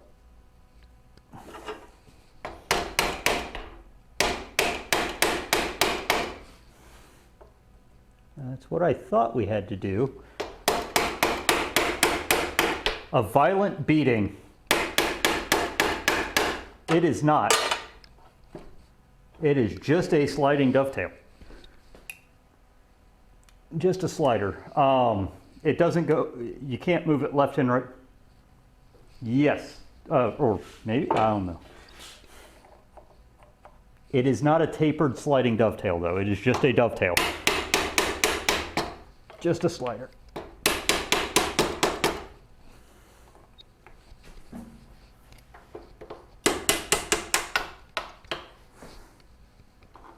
All right, so here's the sole, and it is nasty. All right, but that means I can actually get to the screwdriver, or not the screwdriver, I can get to the screw and actually put the right kind of pressure on it, which means get the big boy out.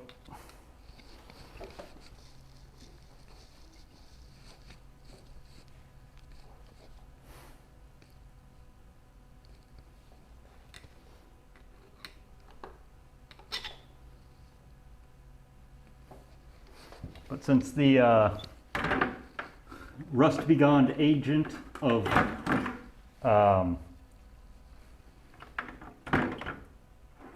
vinegar helped there, we're just gonna vinegar the piss out of it. All right, guys, now we clean up the sole plate.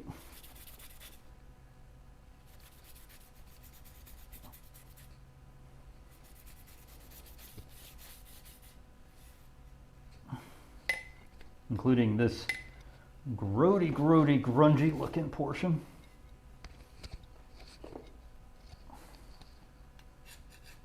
Let's get all this gunk out of here.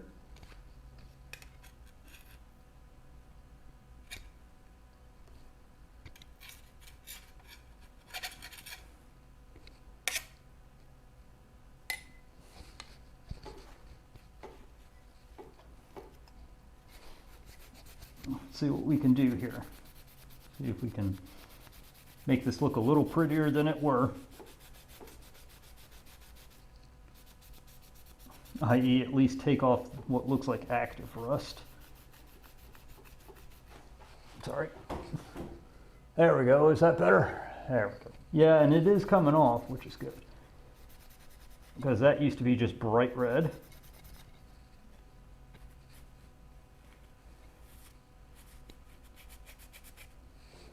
You may have to set it in there longer, but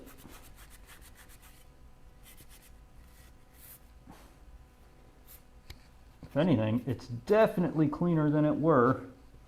Yeah,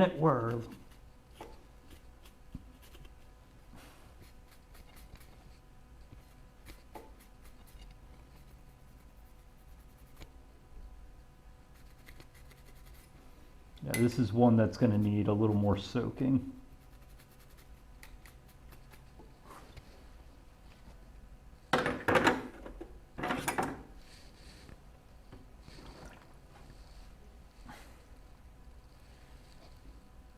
As we continue to try and break this frog free. Let my frog go.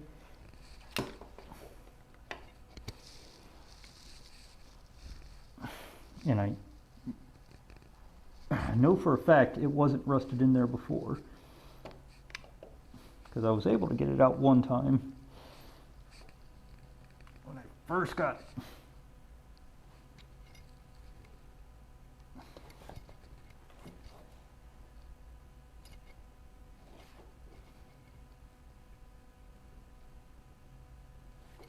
I just want to separate the frog from the body. Come on, guys. Be a nice boy. I didn't think about that.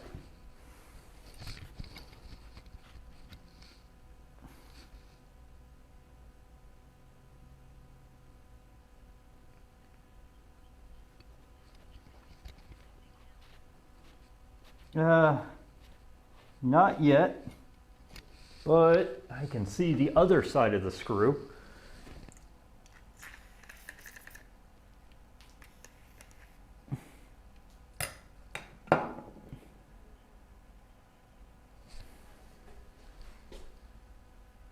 I almost wonder if I can push it out because I can see the threads on this side.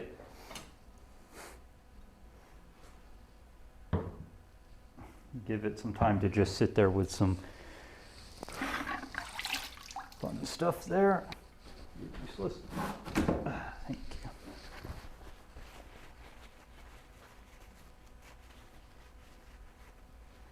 That is very true. That is very true. I'm thinking about getting a vice grip and just vice grip on the side on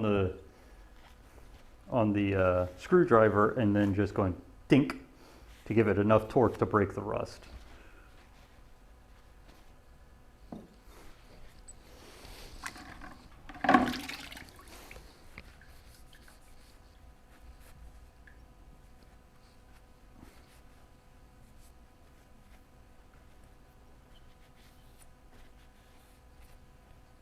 What? Oh, okay. Sorry about that. You guys don't want crotch cam 3000? I could do butt cam if you want.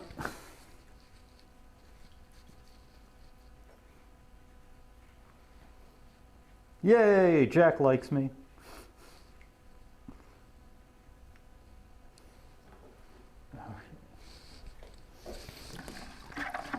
And, okay, there's the blade screw. Okay. While we're waiting for that to do something, might as well just service the blade up. And I mean all the way.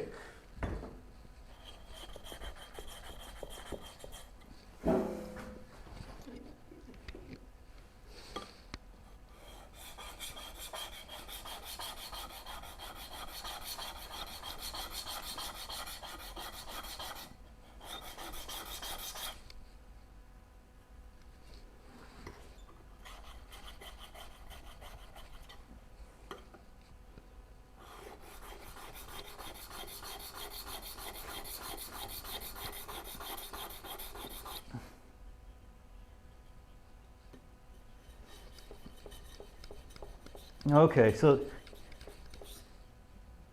I think OBS finally like patched in stuff that needed to be fixed, which is good. Good to hear, Mecca.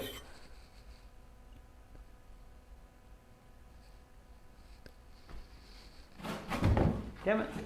Yeah. I mean, I'm gonna try and see if we can get this frog out. Because if I can, then basically the rest of it is exactly the same as you've seen me do for all the other planes. Clean the frog, clean this, flatten.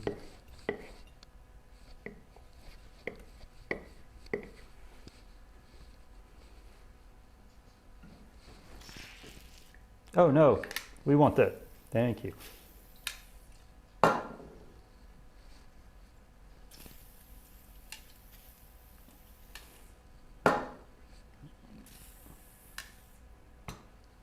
Gotcha. Gotcha.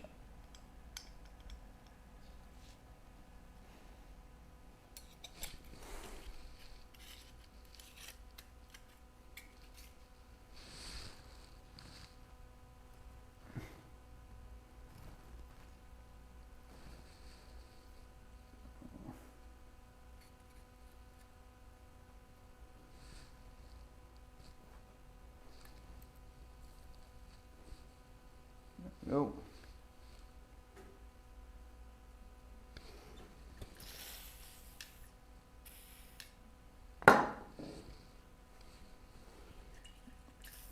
How you doing, Random? Oh, we're doing okay. We are actually on specialty planes at this point. I'm trying to do my compass plane, but This screw is. Something smells good. Give me a second. I would like hearing this. Putting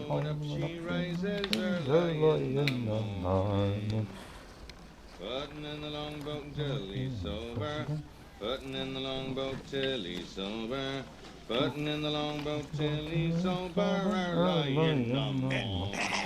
What have we here? Okay, that's not the proper length. There should have been stowaways at least, but okay, that's fine. That just means I have to adjust the time on that. So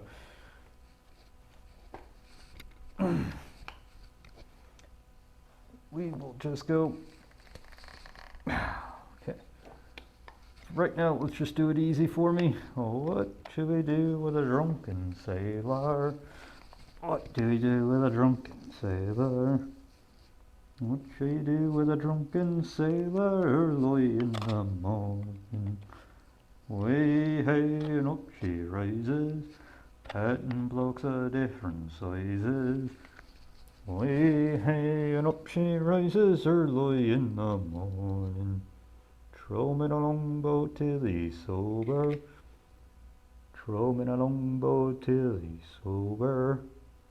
Throw him in a longboat till he's sober early in the morning. Make him stay and bail it over. Make him stay and bail it over. Make him stay and bail it over early in the morning. Way, hey, and up she rises, and blocks of different sizes. Way, hey, and up she rises early in the morning. Make him kiss the gunner's daughter. Make him kiss the gunner's daughter.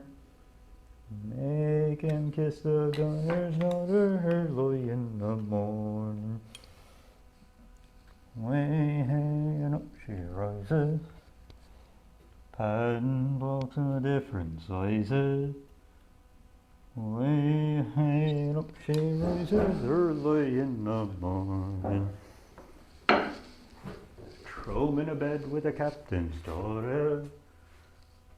Throw him in a bed with the captain's daughter. Throw him in a bed with the captain's daughter early in the morning. I'm gonna go upstairs and see what we can do about this. You ain't seen the captain's daughter. You ain't seen the captain's daughter. You ain't seen the captain's daughter.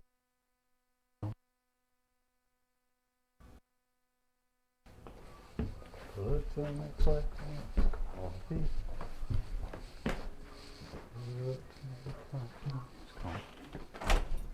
Put some X-Lax in his coffee. He can't sleep if he's shitting all day. And that's what you do with a drunken sailor. That's what you do with a drunken sailor. That's what you do with a drunken sailor.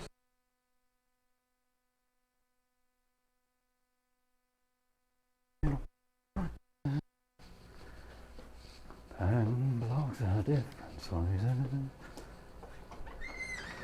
Way, hey, up she rises early in the morning. Everyone get ready to cry.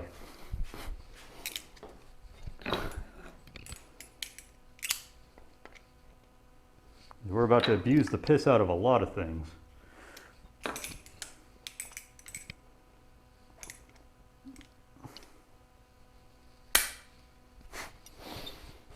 Oh, it's still staring at the ground. Well, hello, Dreadnought. Thank you for showing up here and having a good time. All right, let's see if you recognize that I exist now. Do you recognize me? Okay, cool. All right. Like I said, sometimes it's applying proper leverage. Yes, I just put a vice grip on a screwdriver to see if we can have some fun here.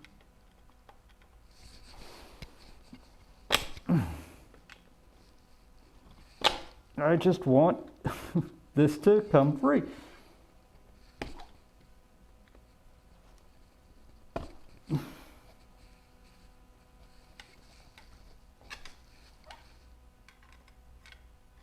I may have to go get some PB Blaster for this guy. Holy hell.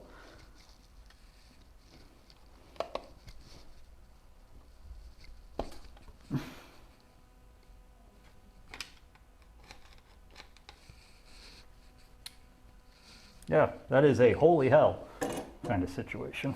We're gonna throw you into water for right now.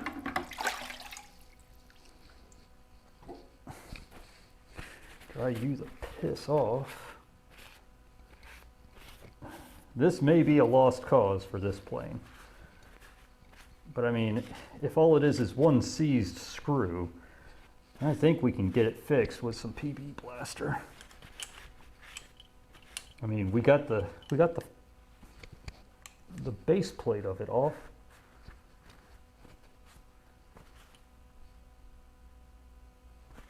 We may just need to give it some, we may actually need a true rust remover on this one. Or give it the real treatment of just letting it sit in the beast. I would need to get enough though to completely cover it. Mega, just give me a holler when you're ready to start streaming, because right now I'm just cleaning up here.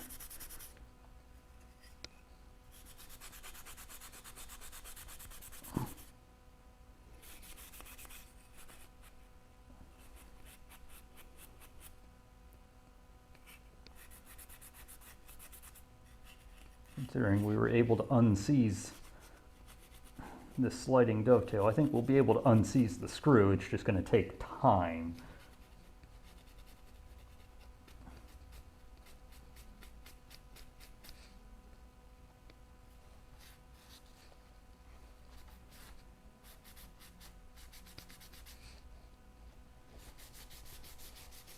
Because I mean, we're slowly making this thing sparkly.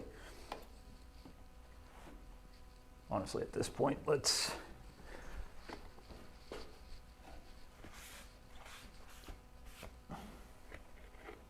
get my diamonds back out of the way, and we're just going to scrub at that and let the vinegar slowly loosen that dang nut.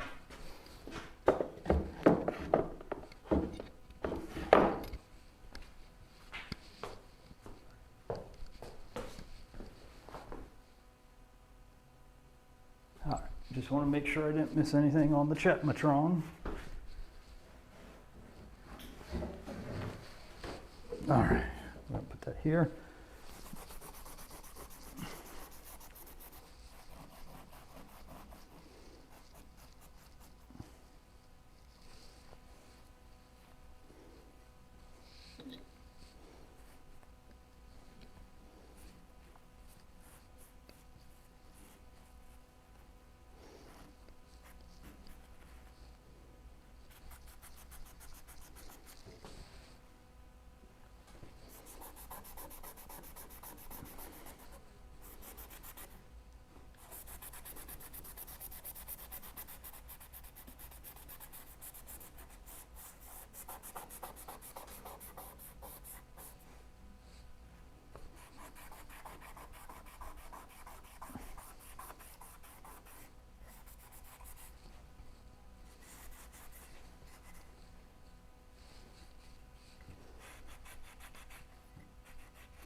Another thing I could do, if I had a torch, I could just put a torch on that screw and wait for the expansion to break the rust.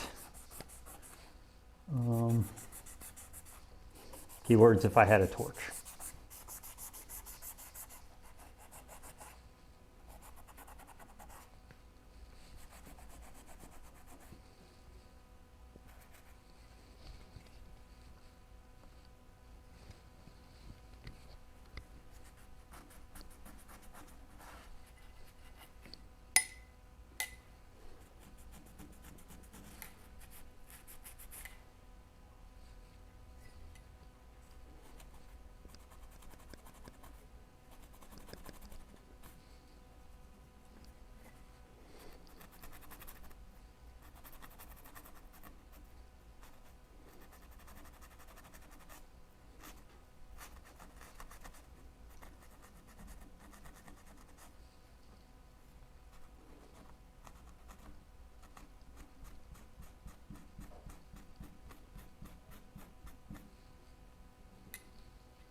oil you up.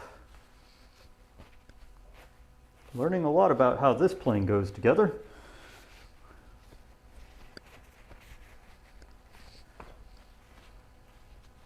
And like I said, it's coming out cleaner than it existed before the flood, so we're also good with that.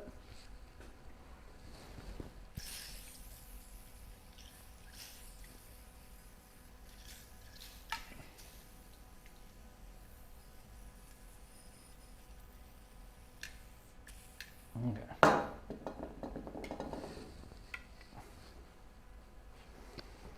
All right.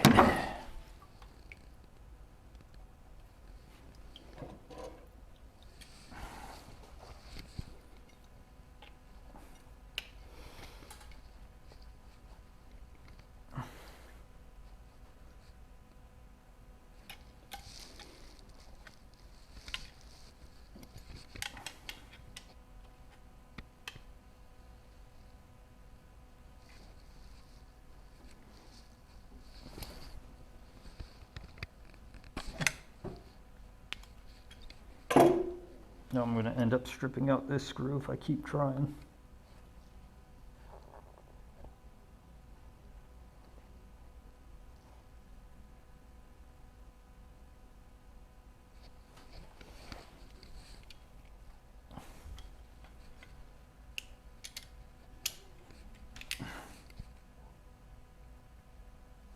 That's the only damage that's ever been on a Craftsman for me.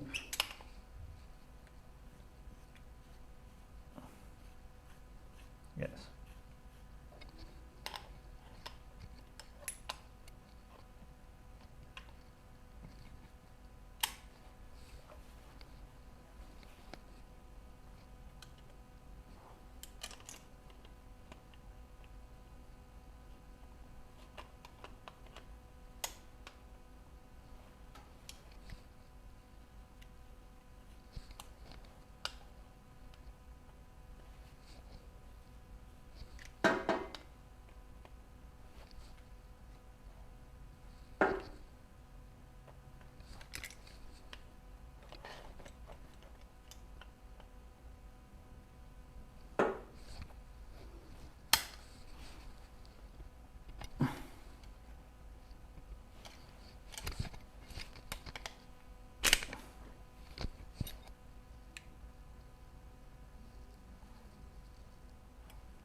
I could not tell you how to get this apart besides getting some PB Blaster, probably.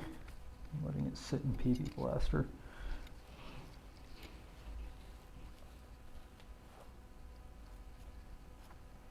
Because I think this one is fully seized.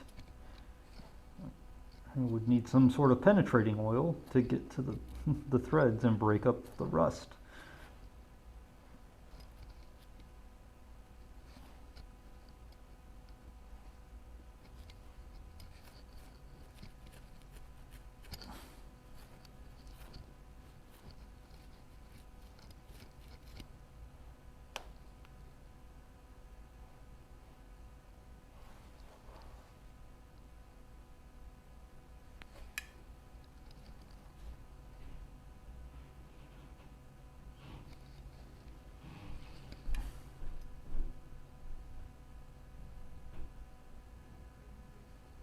Definitely see threads in there.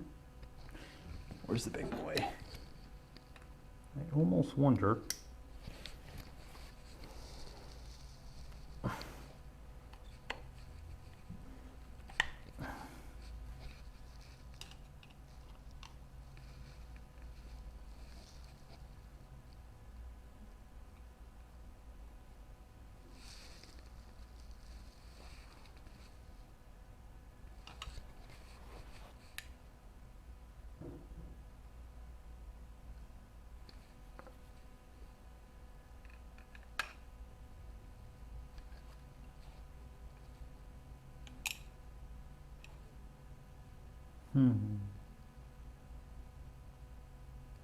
Like all I need is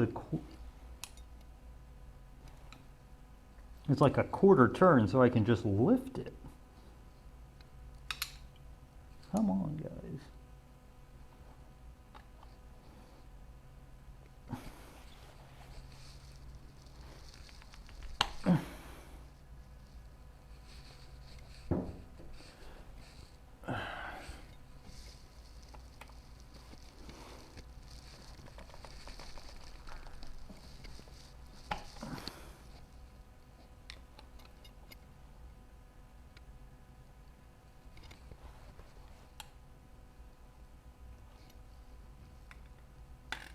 I can see how it comes out. I just cannot loosen this for the love of God.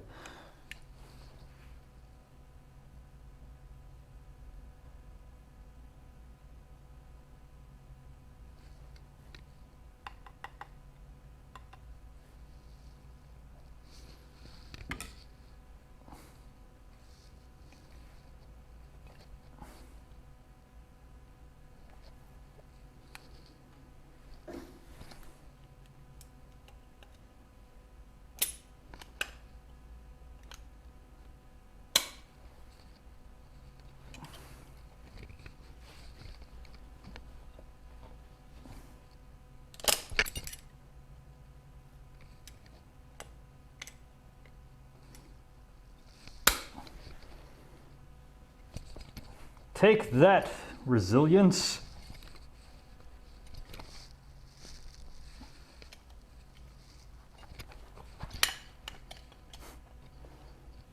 Vice grips to the rescue, guys. Vice, holy hell, yeah, no wonder it's stuck. Holy hell, yeah, no wonder this thing is stuck. This guy needs a deep clean. Throwing you in. The frog is in. See, here's the frog. But oh my God, this thing badly needs cleaning. But hey, we did it. Okay, so we're gonna finish off the compass plane, and then I think I'll hand it over to you, Mecca. All right, I feel accomplished. Take that, the compass plane. You didn't show me up. Not in the least. Sounds good. We got the frog off, Mecca. We got the frog off. So I think I'm going to finish this baby up. And get it nice and user-friendly sexy. As opposed to like, you know, collector sexy. If anything, make sure all the surfaces have a layer of oil before I put them together, because oh my God, I do not want to have to go through that again. Having to use a vice grip to take a screw out.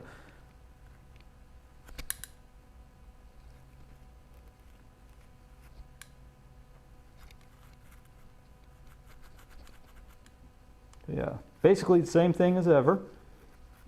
Coat it in vinegar, scrub off the active rust. See? Yeah. And any of the dirt and gunk that is in it.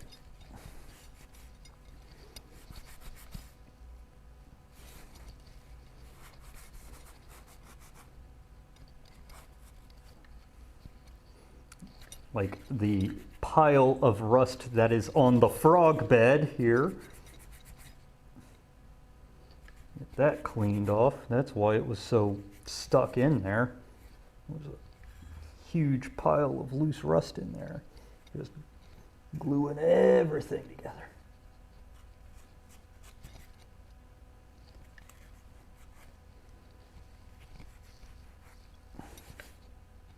Compass plane, you're the one that I've never used for fun. All right, throw you in, let you de-vinegar yourself.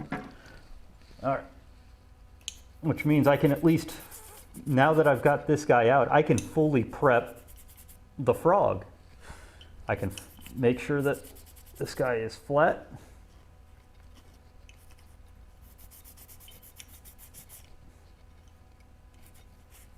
Oh my God, look at all this junk. Ew, ew. This is probably the closest you'll see me to like starting with just a hand plane that I bought recently, because I don't think I ever got this one fully apart and like actually cleaned it. So this one is really me learning the plane the first time and learning that that screw is going to be completely coated in wax and whatever else I can to, so that it never gets stuck again.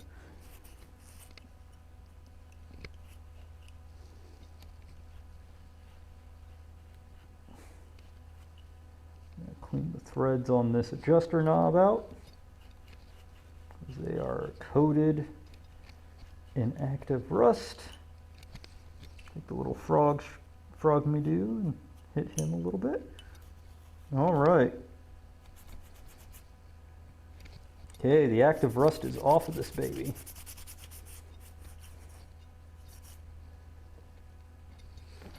Throw you into the water.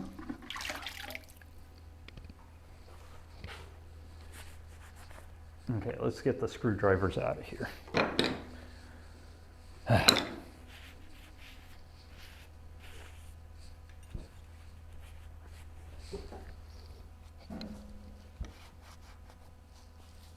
Oh, damn it. Let's get these out.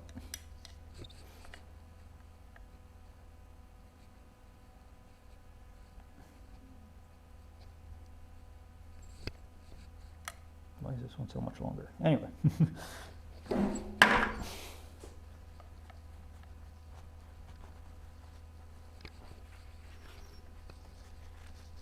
Now we go through the arduous process of trying to dry every possible surface on this thing.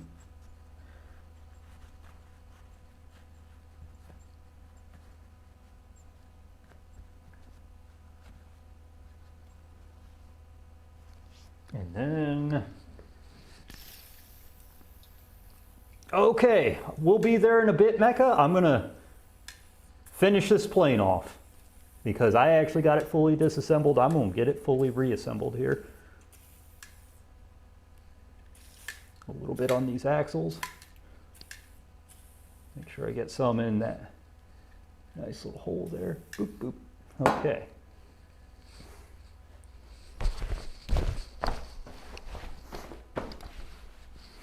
These used to be white. All right. Let's clean these screws and then put the baby back together.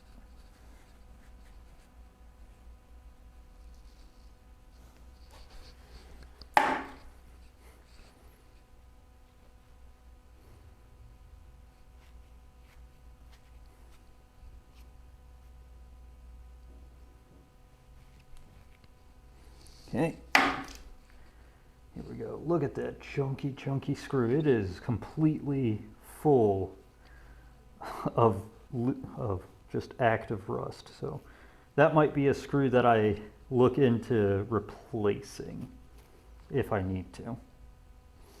Get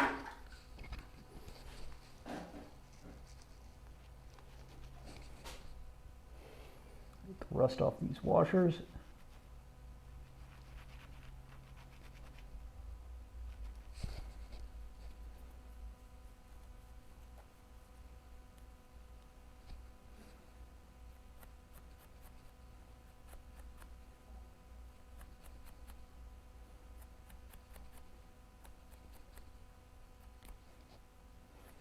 Or at least get them not as disturbing looking.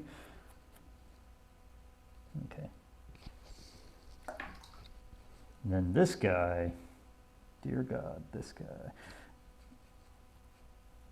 There's a reason why it didn't move, why it needed a vice grip.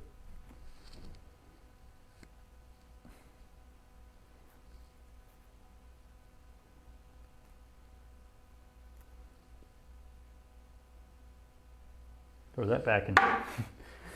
Just throw that one back in. Absolutely no reason why I should even try playing with that thing yet. But yeah, Mecha, we will raid into you here shortly.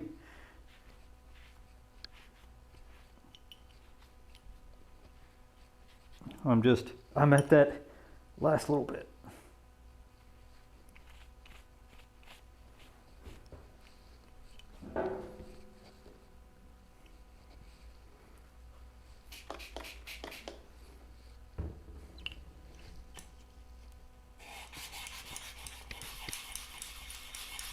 So what I'm doing here are there these little feet on frogs that you need to get nice and flat.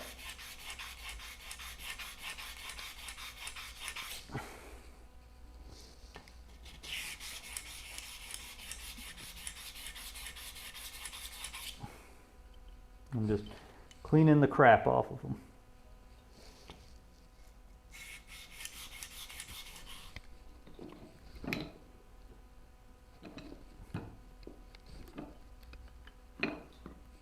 There we go.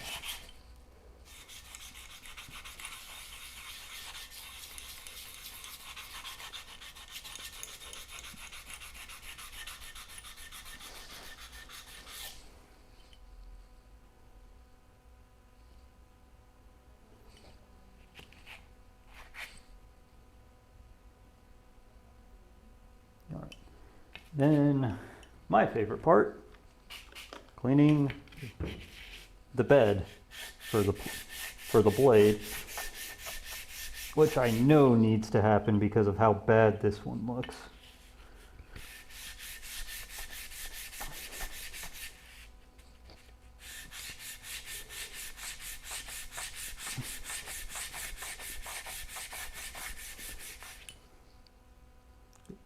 See, we're removing all of that pitting mark, giving us a nice flat registration for this plane.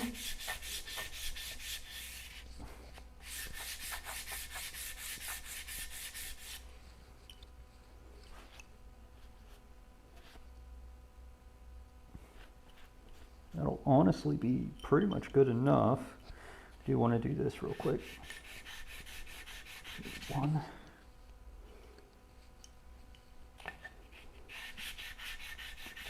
One. Just to ensure that the pitting there is not going to throw it all off.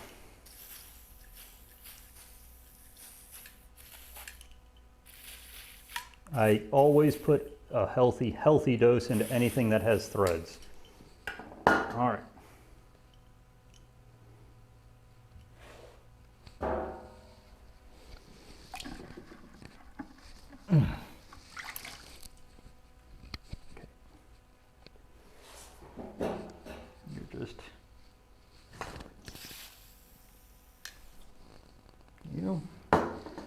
Anything else in here?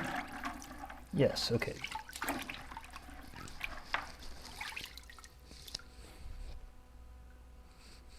Where's the other one? There it is. And like I said before, I'm always an advocate for people tearing apart and cleaning and fixing their own tools. The more you know how it works, the less you pay in the long run.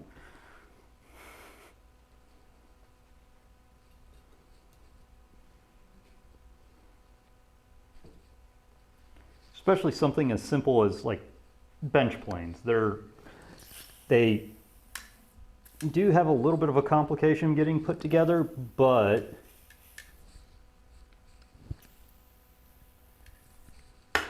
they literally, like if you know how to put them together, there's no reason you shouldn't be able to just like clean them up, service them every once in a while.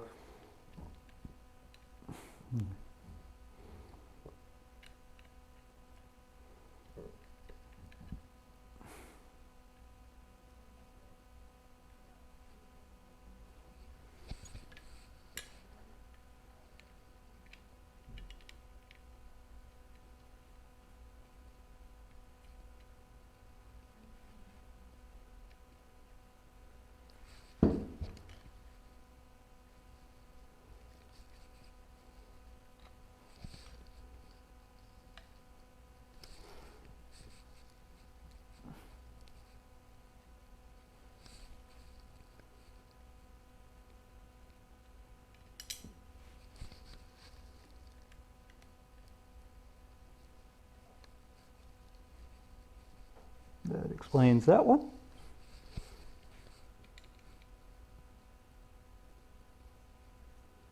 Yeah. Slightly different thread heights. Gotcha. All right.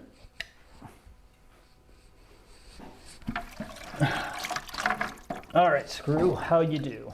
Okay, good. The crumbly mass of rust has dissolved off of it. Good. I was not going to put it back in there with that giant mass in the threads.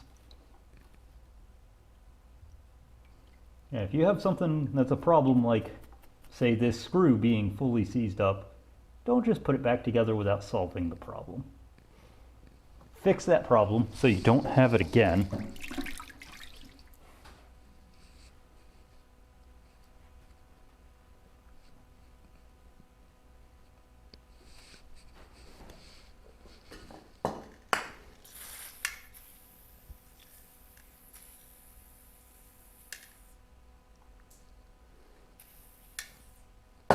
All right. Which way the bed go? Okay, we've got to go this way, right? Because the angle of the bed is there. Okay, okay.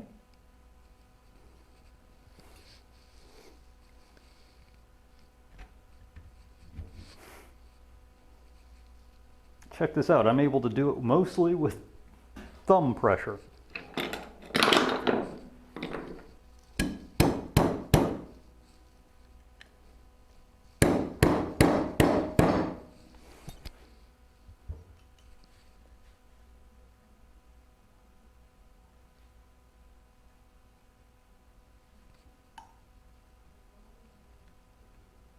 All right, and then we, whatever, there. Bend it down, stick it in.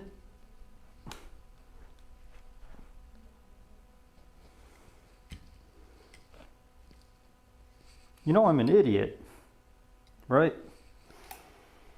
Where's that stick? Shouldn't have put this back on yet.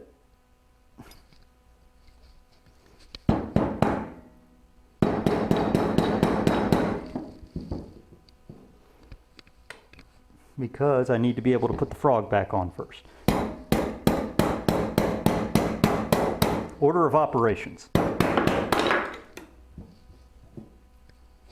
Order of operations. This does not go on until the frog is in. All right.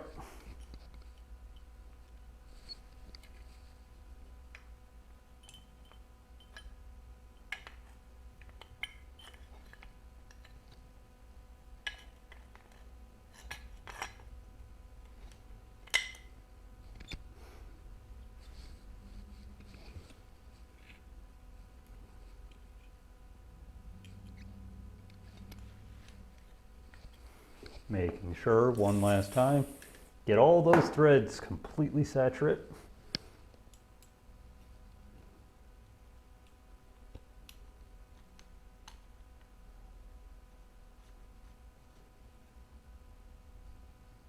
Now here's the thing, it's tight, but I can still break it open with my hands, by the way. I can tighten it down a little bit later. I just need to be able, well, let's see. Do we really want to tighten it anymore? Okay, see, that's mechanically tight, and then I can just do that. Awesome. That's all we needed, was just a little more love. Get the brass boy in here. You see what I mean by like, you should probably wait to put the sole back on.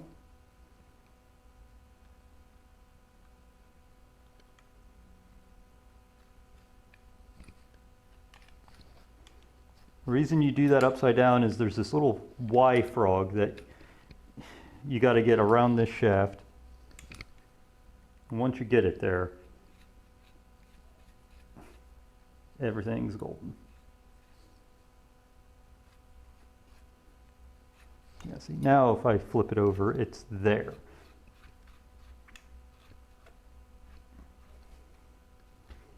Now I work this all the way up and down the threads, like we did before, because that forces the threads to contact each other and have oil so that the grind gets cut completely out.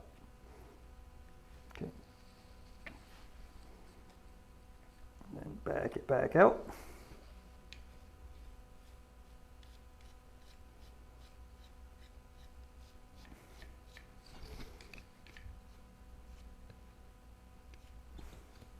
Okay. With that, put the little frog screw in because I'm an idiot and forgot to do that. Luckily, this is actually at an angle you can get at.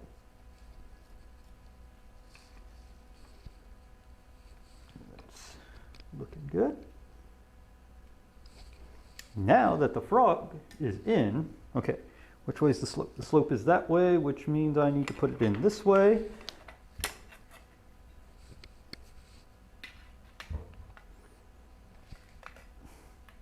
Once again, that's really nice that takes 2 seconds to put that in. We had to unseize that.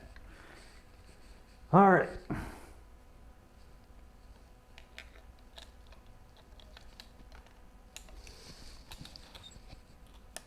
There we are. Oh, you are way out there, but it doesn't really matter.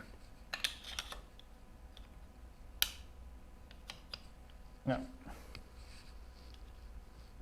You obviously are not far enough in.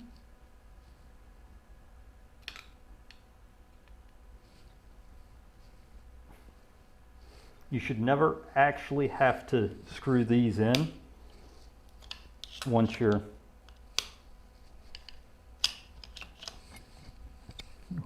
done tuning it up. That will do. There we go. That's the magical tension. Let me back that blade out. Because right now we are looking at destruction.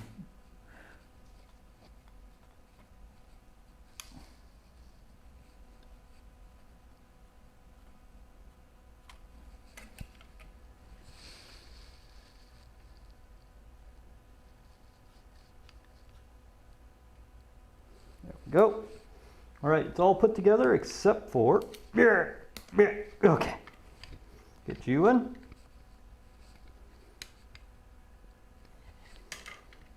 And then the front one is always a pain. Come on.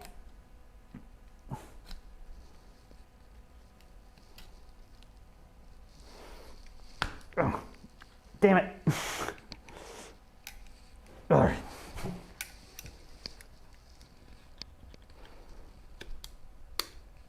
Almost. Come on. Come on, front one.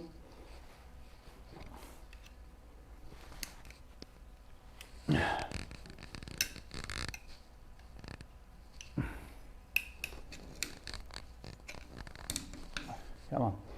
Just a little bit further. There we go.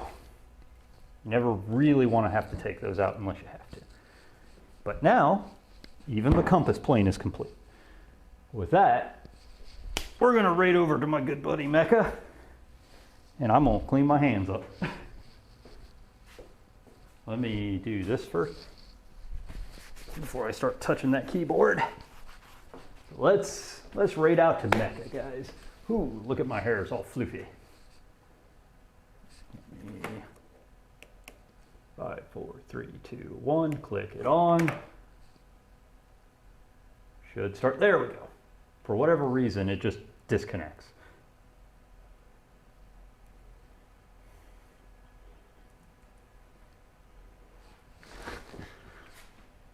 Well, I'm glad to be able to do that for you, Kat.